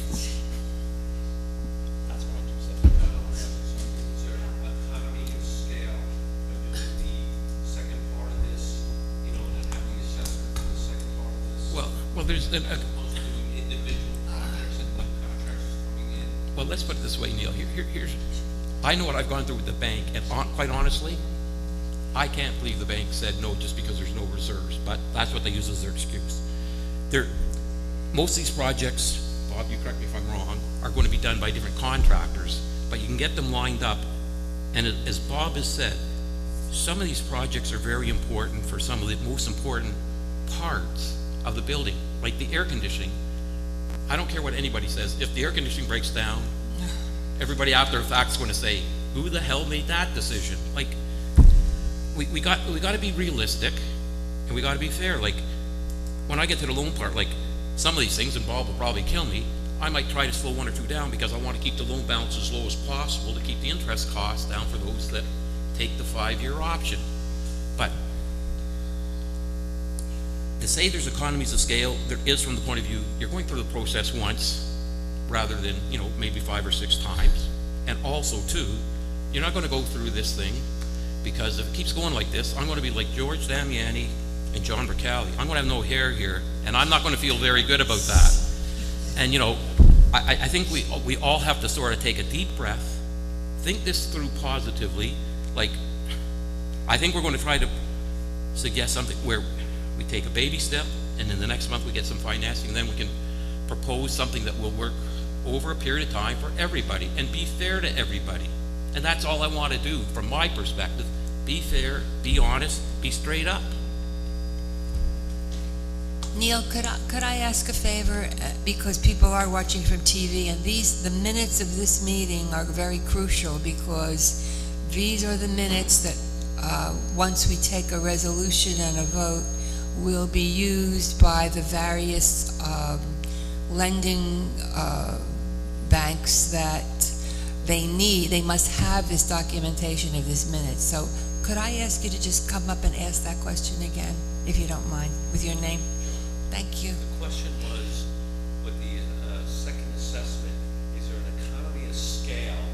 That is, if we had the work done by one contractor or two contractors, and we knock it out, with one or two individuals doing the work, as opposed to, let's say, doing it over a protracted period of time, we have different people, would that be more expensive?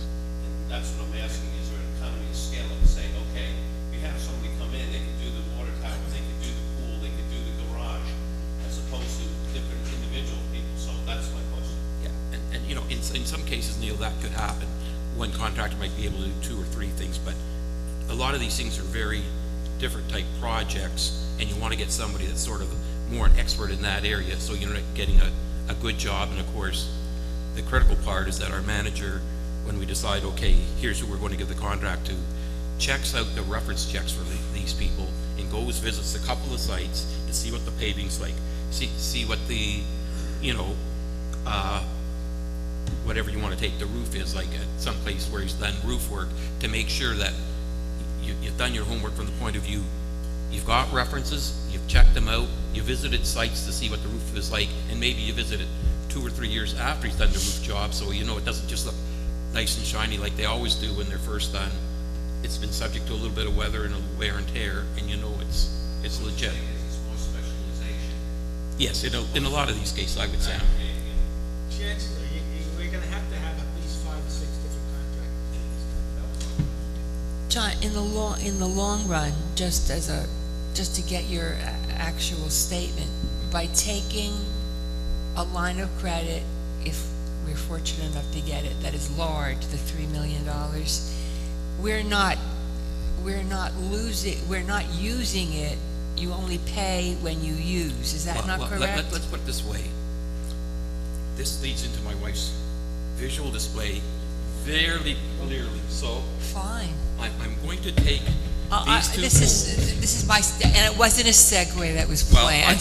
Well, it was perfect. I have to tell you. So I got 2 pools here. In this one, I got 32 blocks. Okay, and that says. This one says available. So there's 32 blocks in there. So 32 blocks, 100,000 each. That's a $3.2 million loan. We have this other pool, 4 of them. So what's going to happen? Right now, we have about 300,000 in the 2016 window envelope account. Bill comes in next week, 200,000. We pay the bill.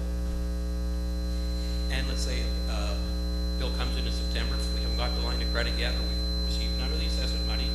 It's for 400,000, so we're 300,000 short. So what do? We have our line of credit. We take 300,000 line of credit. That's the loan, 300,000. We only pay interest on that 300,000. We don't pay it on the 3.2. It's just available there for us to use. That's what I was trying to get at. Okay. That it's there for us to use, but if it is not used, then we're not paying interest on it. So what happens? We keep going along. Maybe we get lucky. Something comes in on one of these litigation things. At this point, if it does, we say, Mr. Bank, we want to pay back. And they'll say, oh, is there a penalty?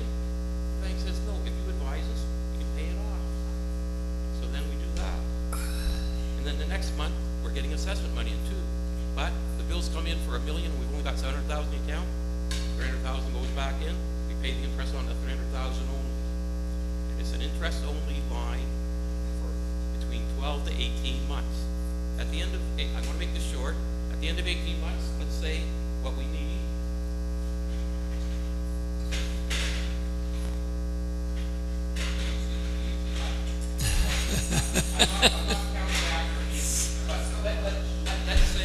end of 12 to 18 months, we're at 1.5 million. So at that point, we put it into a term loan. So 1.5 million, the bank says the interest rate is, right now, they're talking 3.95%. They term it out over the balance of the time. If it's after 12 months, we will have 48 months left. If it's after 18 months, we'll have 42 months left. The bank will turn the loan up over that time period, pay them back, end of story. So we are only going to pay interest on the money we actually borrow, and after 12 to 18 months, it will become a fixed term loan and will be turned out over a certain number of months.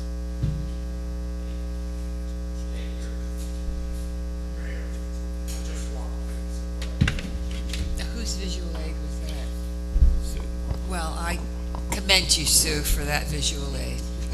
Thank you. Jake Strakowski, 2301. I like your visual effect, but I'm not sure you're telling us the whole story. Because that is the money that you're going to pay the bank. And how do you expect to get the unit holders paid into the account?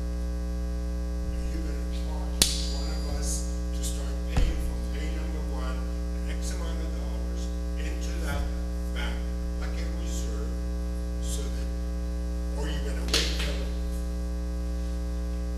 sorry, Do you break the mic? 2301? Write that down. You know where to send the invoice. There you go.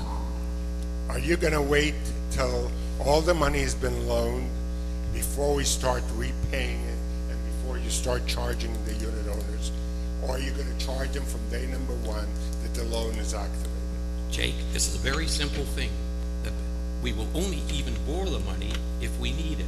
Now, we will have the line of credit, and what will be used for the guarantee against that line of credit will be the special assessment How about funds. the people here, when are they going to start paying back the line of credit? I think the question is regarding the extended payment option. If we have an extended payment option, it's no different than buying a car. You pay interest because you have an extended payment. It's the same situation. If they have a 5-year payment plan, they're going to have to pay interest for 5 years. From the day you get the car. Yeah, but this is different. Listen, you weren't paying attention to this visual No, aid. no, He just no, came. Don't go okay, there. now, but hold on. I'm familiar But with the look, concept. you're saying, when are they going to start paying? Right. They're going to start paying with their first assessment. The $2,000 they pay October 1st goes into that account, and that's going to determine how it's going to be repaid. So, bear with me. Mhm. So we're going to have an assessment, Mhm. and everyone is going to be levied, how much? $18,000? That's if they pay cash. Now, how much are they going to have to pay on a monthly basis from the first month on? Well, it depends on the final deal, but It- it won't be done, the final figure will not be figured out to the end when we see what the actual interest is, but it's going to be around $340 to $350 a month for a 5-year period. That'll cover the 18 plus the interest. But you should do it starting day number one. It does Correct. start day number So one. every one of us, whether you need the money or not, will have to start paying into that It's- $340 a month, even if you don't need the money, correct? You will need the money because we got $3.6 million of projects that have to be paid for. Well, We don't no, have the but- money to pay no, for Let's it. be more specific. We've got 1.5 million we have to pay immediately. So I can assure you that whatever people are paying on an extended basis, they're getting a break because we so- need the money sooner. So on day number one, you're gonna take out $1.8 million against your line of credit, 1.5. 1.5 against your line of credit. But we're gonna be paying as if you were borrowing $3.5 million, correct? No, no. No, I just No. said, you're only paying on the outstanding balance. No, that's not the way it's gonna work. No, it's- First of all, people are going to be paying, all right, every month they're gonna be paying something. Some people will be going for an interest-free option that we'll be extending, and that's gonna be a larger amount, okay? And we don't know how many people are gonna opt for that. We're suspecting that more people will opt for the extended payment. And that's where we have to go to the financing option, because without the financing option, we can't offer the extended payment. But we have to be able to pay that $1.5 million over the next several months, 3 months thereabouts. Two more questions. Yes, sir. One of them is, the loan is gonna be paid over 5 years, but the projects are gonna be done over 2 years. Probably, yes. Chances are, and I'm not being doomsayer, but historically, that you're gonna overrun those projects, so you're gonna have to come back before they're paying off the 5-year loan. You're gonna have to come back and ask for more money, and you're either gonna have another assessment. Well, if that happens, it'll probably be a new board that'll have to sit here and justify it to all of you people. Yeah, and the That's other, not the answer, I think. Jake, the board you is. weren't here a few minutes ago. Bob went over these new projects. The window project, 54% overrun, no questions about it. But these ones here, we got 3 quotes on every one, and they're going to come within 5-10% maximum. Now, the thing is, we don't have in this figure here, we had a litigation hearing a week or so ago. If we get some money back out of that, that will change the whole dynamics of these numbers. And you know, if you're a board member and you listen to the people out there, many people complain having to pay $1,500 a month is a stretch for them. We're offering an alternative. You know, I hate to say this, if I'm in my optimistic mind, the interest on this thing is going to be very minimal, because if we get a nice payback and we get the funds coming in nicely from everybody on the special assessment, the loan amount will not be a large amount. We have a 3.2 million line. If I was a guessing man, it will never go over 2 million probably, and it may not even get that high. If I was a betting man, I'd bet against Oh, it. right here, right now. Right there. Now, Okay. my other question Yeah. is, if someone wants to pay it all up front, Yeah. Why should they? why should they? Well, some people don't want to make payments. Why? But it cannot be, if you're telling me the line of credit may never exceed, Well, yeah, but yeah, you're paying 18,000 up front, but if you pay it off over 5 years, you're going to pay 21,000, so you're paying a couple thousand in interest.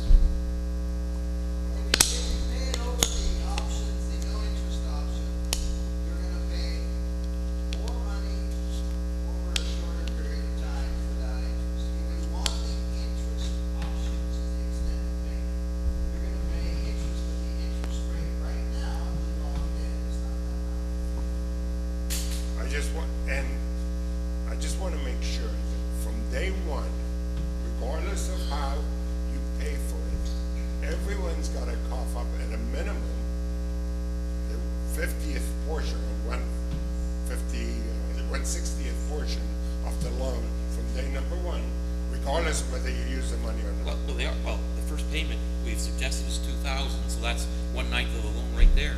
First payment. Well, but the point I'm getting at is, if you're not using it, let's assume that you only spend $1.5 million during the year, and then for some reason you stall on the project. You cannot stop collecting. You gotta keep collecting until you collect the $3.5 million. But Otherwise, those people are paying up front. Okay, just think about it. You know, this is the problem with this whole thing. There's a lot of balls. There's a lot of balls you juggle, but when you, if the project gets, Jake, simple. If the projects get stalled, you're at 1.8 million, and probably we got enough money in. There's going to be no loan at that point in time, and somebody else will start a whole new process or whatever. Because some people would have paid for it already. Well, no, they won't. They will not. They will not be paid, because if it's 1.8 million, there's not going to be that much borrowed in that period. It would be. Just remember, you're going to owe me $1. Right? His point was right. This has been a minestrone tonight because you've been talking about the assessment, you've been talking about the line of credit, you've been talking about how it pays, you've been talking about all three. But before I get into that, John, you mentioned that you couldn't get anybody to be with a committee. You couldn't get a committee. We've got 3 individuals that are prepared to be on a committee. Are you prepared to accept them in your window? That's not a discussion tonight. No, you made a statement. No, I was talking about the process. But you said you. I was saying it's not a panacea. Actually, I don't believe it. It's not a panacea. What do you mean it's not? When you handpick and you have people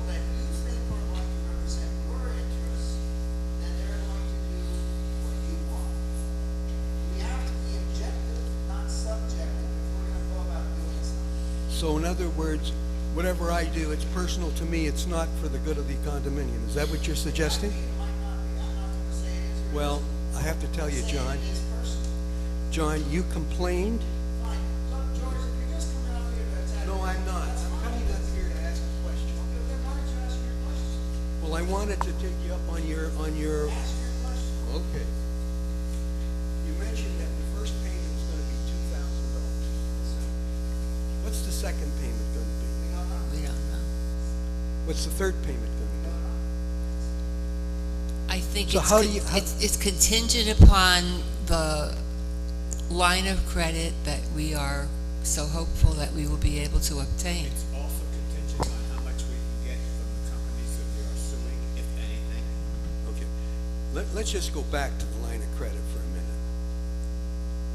A petition was sent to this board in July asking to take an informal poll of the owners just to see how many owners wanted a line of credit. Do we know how many people want a line of credit in here, or is it just a guesstimate to get a line of credit? I have had a lot of people come to me on different occasions and said, you know, we would really like to see an extended payment option. I mean, if we find that nobody wants an extended payment option, obviously that changes a lot of the situation. I don't think that's gonna happen. Well, could I ask the board to do an informal poll over the next week? You're gonna pass an assessment now, you're gonna have a meeting in a month, you've got 30 days. Why don't you do an informal poll and ask how many people need this line of credit? That's not a bad idea. Can be done. And But regardless, we still need the amount of money that we need. Right? Am I correct? Well, I think what George in a roundabout way is saying, if I understood part of the petition, basically what he wants is that everybody to pay out as much money as they can up front. You know, so everybody's gonna have to just cough up large amounts of money. no, you No. got, That's what you're proposing. no, what I was How are proposing, you gonna pay off the million and a half? What's your proposal? Pay off the million and a half? I was under the impression the board was getting a line of credit, not to pay for projects, but to assist the owners that needed to borrow money. For everything, for everything. How much does everybody have to pay? $7,500. So everybody has to pay $7,500. Okay, I think that will be the poll. The poll's gonna be, are you prepared to pay $7,500 immediately, or would you prefer to pay $350 a month for a couple of years? For how many years? Well, it's 750, it's not that many years. It's 2 years. That would be the question to ask. And in other words, would you be prepared to pay $750, or would you, or $7,500. or would you be prepared? Tell you something, the interest is, I calculated the interest the other day, just doing what we're talking about, this exercise, it's like $800. Well, I calculated the interest over 5 years, and it's $3,000. 5 years, but I didn't get 5 years, I did it over 2 years, because your exercise is only a 2-year exercise. Because $350 times 24 adds up to more than $7,500, I believe. Just a minute. You're throwing numbers around now. Hey, listen, man. 7,500. Are we talking a $7,500 assessment, or are we talking 18,000? I mean, No, you see, we were talking about the 1.5, because that was your proposal. that's right. Okay, so all I was doing is focusing on that.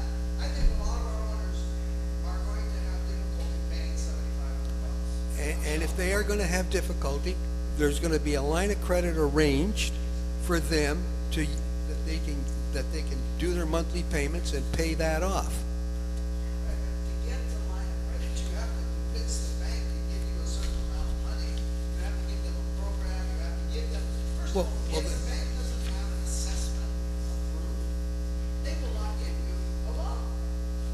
So you have to have an approved assessment. Do you disagree? No, and I know what you're trying to do tonight. You're going to build something up for the bank. We don't disagree that we have to have an assessment approved by the bank. We don't disagree. don't disagree with that, or if they do disagree, they got cons assignments. Okay, so let's presume for a minute that they agree with that assumption. Okay, let's get it clear here. If they agree with that assumption, then. But they don't agree to pay interest.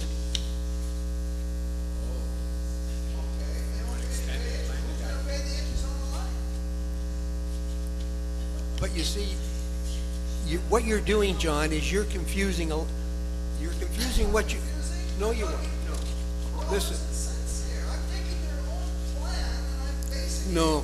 exposing their plan for what it is. No, It no. serves the interests of some owners, but it doesn't serve these 60 people. I doubt seriously they understand what you propose. With due respect to them, I would love to talk to some of these people, I probably will, and see, do you really understand what you're talking about here? Do you want to pay $7,500 now? No. You know something?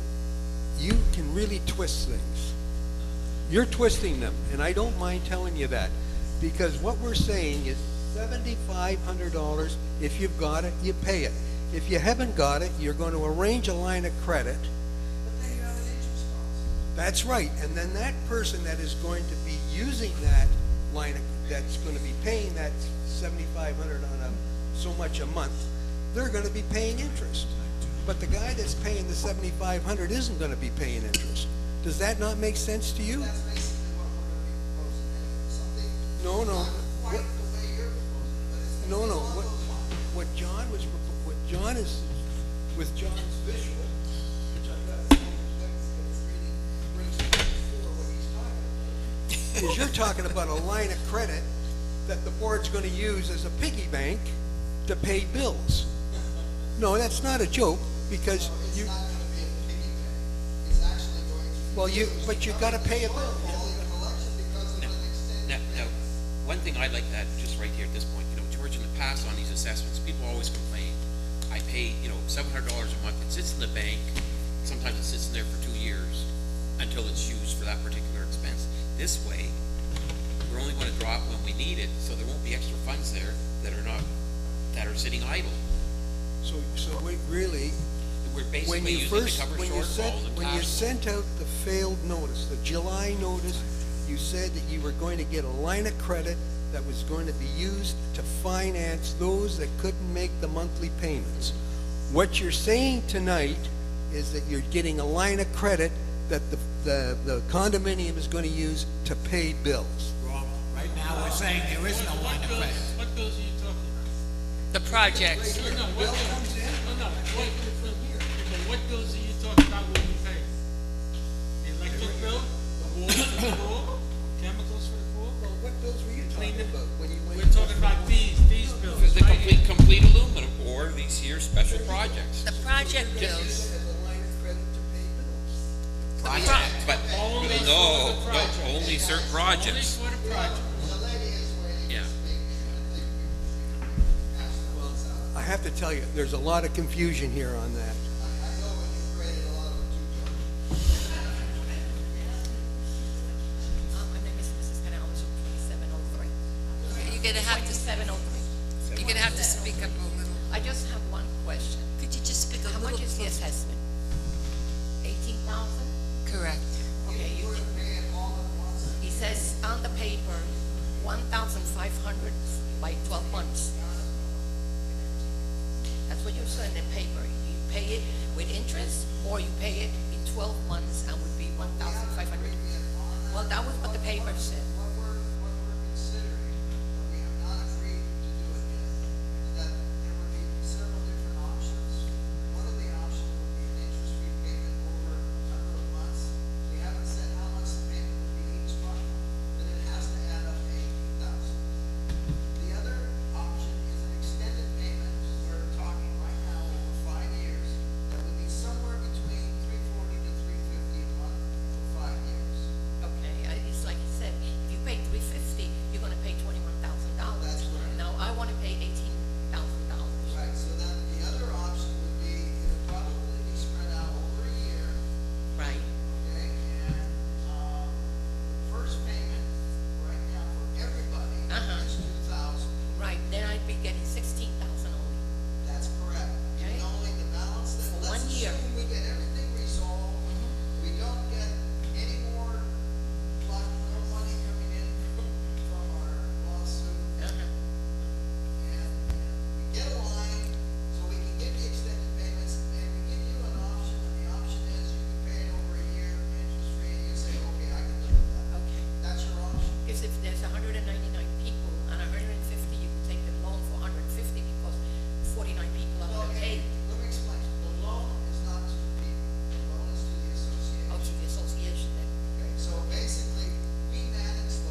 lot of people that don't pay on time, and you have to be on, who pays for it? Then we pay for it, or we're supposed to be We went paying? through that exercise the last time. It's not fun. There will be some owners who won't pay. Right. And a lot of that is built into our estimates and our calculations. Believe me, you've got to make a presumption, and we do. When we're calculating all of this out, we're making presumptions that there's going to be so many people that won't pay. We still have 2 people that haven't paid. John, can I make a proposal? Yeah, I think we're getting down to. It's funny because you said in the letters that you have sent that in 5 years, the loan is 5 years. I assume that I'm not gonna get any more assessments for 5 years. Oh, Okay? I Then hope you're you're right. Wait a minute, if you have a loan, there are people here for the first loan, 1650. Now they have to pay another loan for 18,000. Then in between those 5 years, you're gonna get more assessments, and what are you gonna do if you don't have the money to pay? I mean, they're gonna kick you out. I bought something for the future, but when I got here, nobody hires me now for a job. So how do I pay all these assessments that are coming through? I've been here, it's been about 10 years. I've been getting assessments on this condo That's here. why we have to try to get these. Okay? I'm tired. I don't know if the new people are or not, but I am tired. I'm Every time I get a tired. letter from you guys, I tremble. Money they want, money that they want. And it's not a little bit, it's a lot of money. From 16 to 18 now, it's a lot of money. You gotta understand, it's not they. We are trying to make our building I understand that we're trying to make what our we building. all would be but proud of. we can't keep on putting the building up because every 2 years or every 3 years, the building is gonna be something different, and then we're gonna have to have another assessment because we need this. Then that means the other 2 more years, something else breaks, and something else that we have to, when is the apartment my apartment? I would say I could breathe, because I haven't been breathing for 10 years. Okay? Thank you. All right, I think it's time. Excuse me, John, I want to clarify one thing, okay? It's not a joke, because you made a statement. You said there's people on there that can't pay. I want to just tell you that everybody that signed that was told that you can either pay $7,500 or there's a line of credit that you'll be paying interest on. If you read what I sent you, that's what I was. What do you mean? That's your approach to it, and it doesn't quite work that way. So, you have to put the whole deal together, and that's what we're trying to do. We're trying to put the whole deal together. It's But not I'm- just you pay, you just say, well, you're gonna pay interest here, no, you're not gonna pay interest there. Can't quite do it that way. No, you're either going to use the line of credit or you're not going to use the line of credit. It's either A or B. If you're using line of credit, you pay interest. Unless everyone does what you want them to do, which is pay $7,500 in one shot, and you made a good suggestion that, ask the people if they're interested in paying $7,500 in one shot, or would they rather have an extended payment option available to them? I'm sure, this lady, wants an extended option. And I'm sure, and I recognize that, and I recognize the benefit of. Should we deprive her from that option? I didn't suggest that at all. I said to get the line of, just a minute, I said to get the line of credit for that. But what you said is there's people on that list that you said that they would use they're going to use the line of credit. And just a minute. I mean, see, you haven't addressed that. I'm trying to explain to you that you're twisting things around. Oh, you know what? I'll tell you something, John. It's great that you can just talk to people the way you do, but you don't listen, okay? You just don't listen. $7,500 you can pay in cash. The other $7,500 you can pay it over a line of credit that the board was getting. They're going to pay so much a month. You haven't addressed that. We have, and that's the difference. But that there's still the $18,000. No, the loan can be for $18,000. You pay $7,500, you finance $7,500, how did that add up to $18,000? No. You get the line of credit for $18,000 for somebody that needs it. All they're going to draw down initially is $7,500, and that's all they pay interest on. It's just like John says, you only use so much of it, you pay that interest. When you do the next project, it's $2,000, you draw down another $2,000 on that line of credit. And then, so that person, if they're paying $350 a month, for the first 2 or 3 months, they're paying a lot more principal than they are interest, because they've only drawn $7,500. As it goes up, I mean, I don't see what's so complicated about that you can't get a loan that'll work that way. I'm not an accountant, John is, but it sounds like an accounting nightmare. I don't think it is. May I make a suggestion? Is there any chance that I could get involved with you people when you're negotiating the bank? Or is that just going to be that's my interest? Is that what you're going to say to me? I mean, I've got some ideas here. Let's try and work together that comes up, that makes a sense. That's right, because you don't need anything. You don't need me at all. Thank you.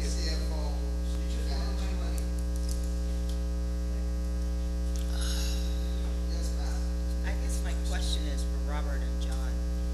Are we running 2 different loans? No. Hear me out, because Sorry.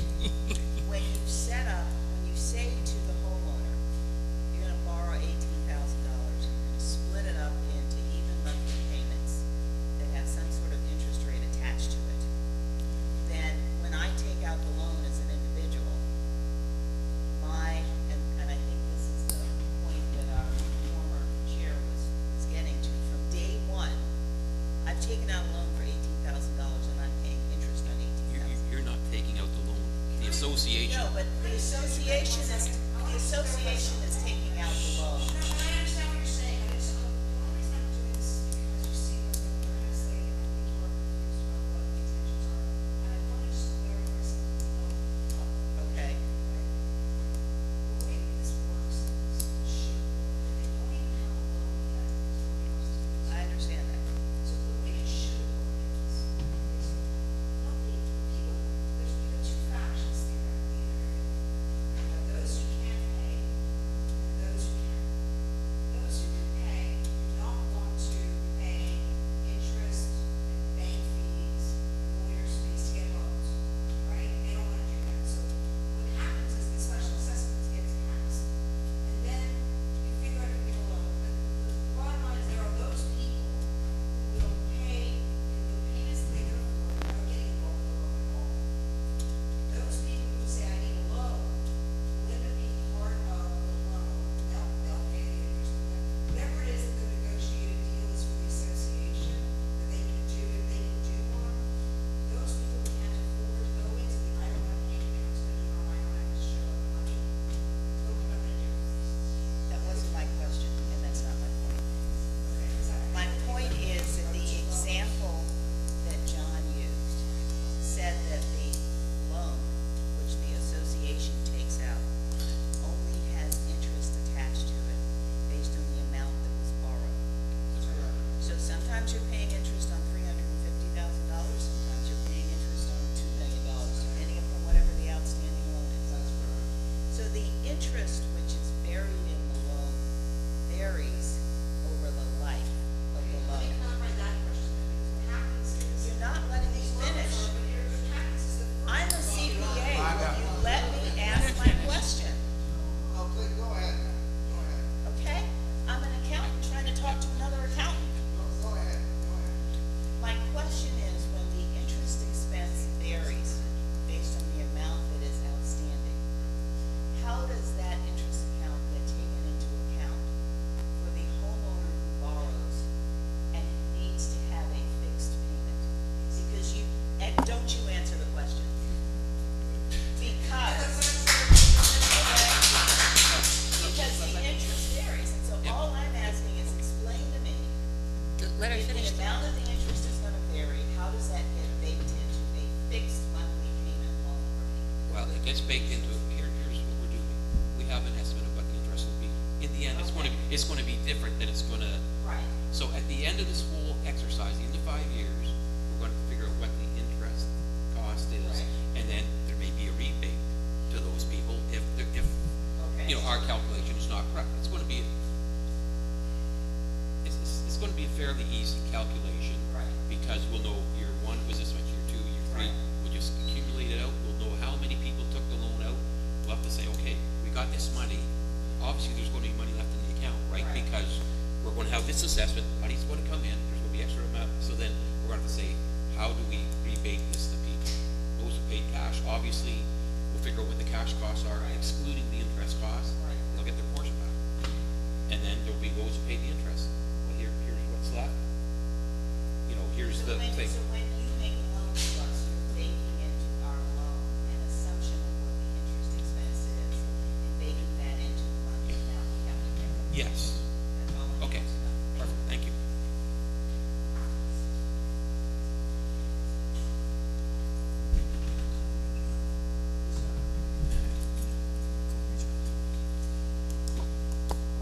My name is Frank DeProsa. I'm in 2404 with my wife Betty. You look like you're running out of energy, John.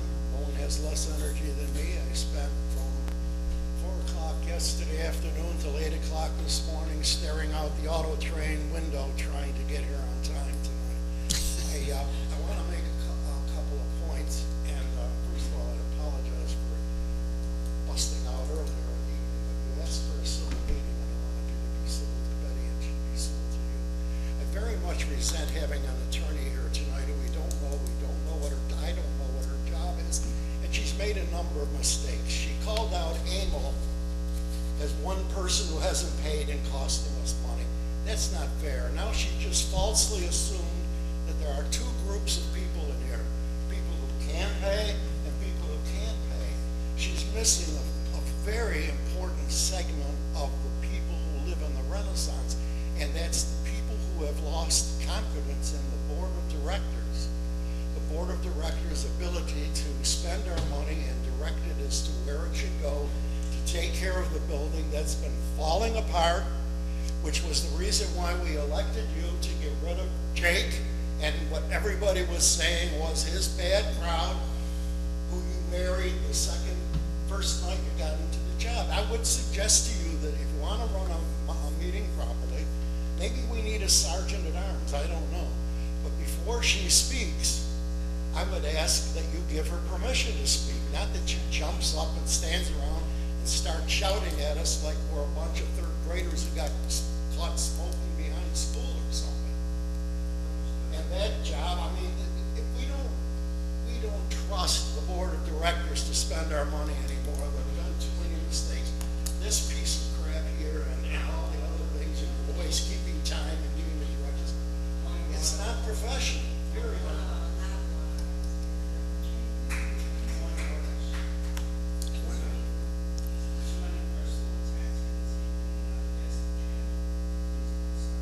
I agree.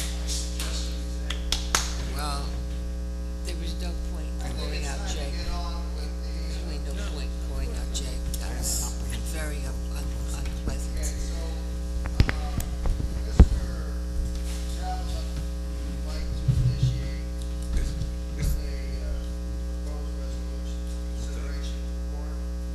This is a multi-part proposal, okay? First thing is I move we approve the proposed assessment as outlined in the letter dated August 16th, 2017 for $3,582,267. All right, do I have a second? I second. All in favor? Aye. Opposed? So it's 6-0. Motion carries. Second part is I move that we approve the following owner payment plan. Payments will be in two parts. The first one will be immediately for the balance of, to raise funds for the balance of our closing window envelope, and that would be $2,000 per apartment. And part B, we would defer payments in the remaining projects totaling $2,060,000 and 727 cents, or $727, to be noticed to owners 30 days prior to the projects when they're ready to advance to the development stage. All right, so there's several parts to this. One part is that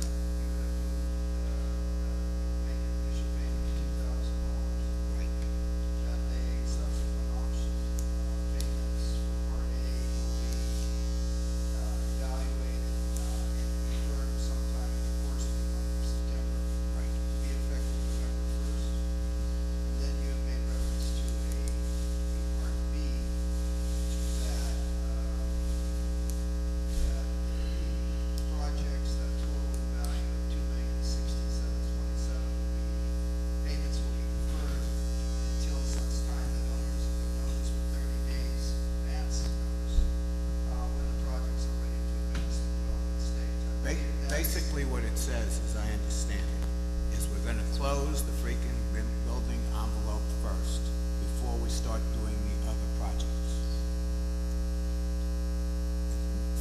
Did I explain myself correctly? In essence, that's probably what's going to happen. The simple fact that we cannot initiate other projects because we don't have the money. I mean, in essence, that's what it means. We have also a lot of work to do before we can initiate other projects. We have to hire an engineer. That engineer has to work, at least on some of these projects, we have to develop scopes, and we have to bid. So by the time all of that takes place, except for some of the little things like replacing a pump here and there that we have to do, the sooner the better. Most of these projects are going to take several months before they can even get off the ground. People have said, well, it's good, we don't trust you anymore. I've heard your lessons were about it, but we don't trust you anymore. I take exception to the fact that we didn't do it right, because we did do it. But I accept you don't trust us anymore. No, and I accept it, you know,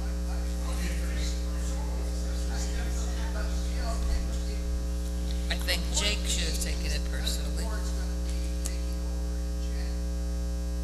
There's gonna be 4 new people elected at the very least, all right? Might be more than that, you never know. So, but there's certainly gonna be at least 4 new people, so you're gonna have a whole new composition of the board. What you guys need to do is figure out who among you is really going to represent your interests and willing to really, in the end of the day, do everything that we're doing and stand up and tell you, I'm not gonna give you a number. I guarantee you, you're not gonna have a number.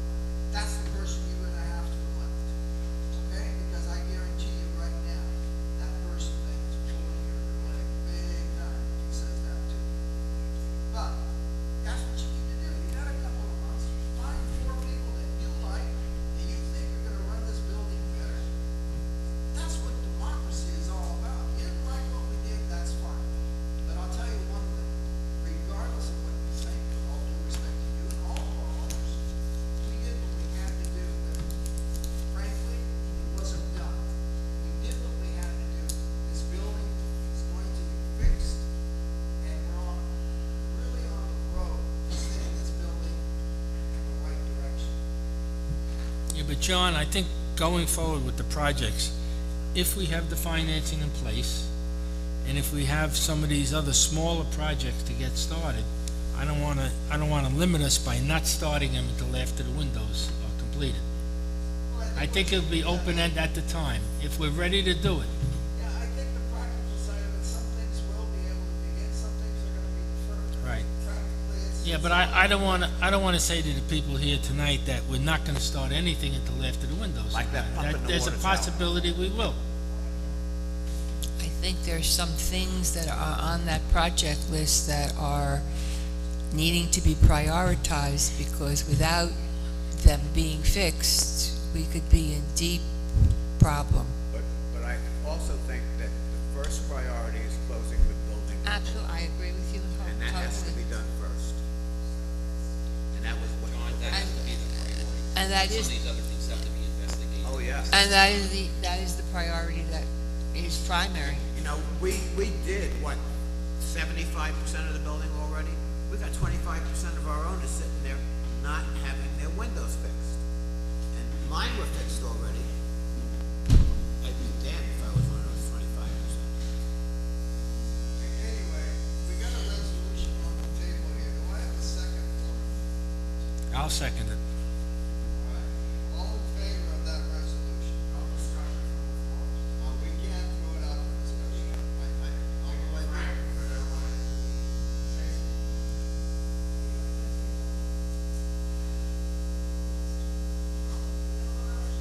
All right, can I have did we get a second? Yes. Okay, so all in favor? Aye. Aye. Motion carries unanimously, and we will then proceed as so indicated.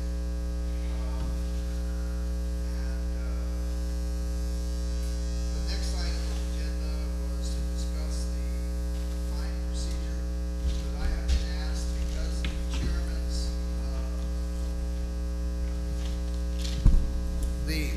next item of business was the fine procedure.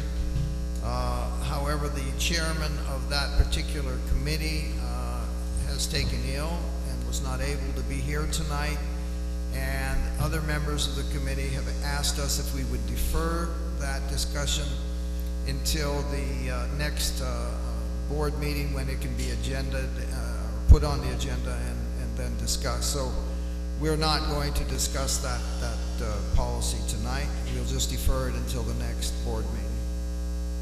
So with that, then I would like to call for adjournment. Can I have a motion, please? Second? Second. All in favor?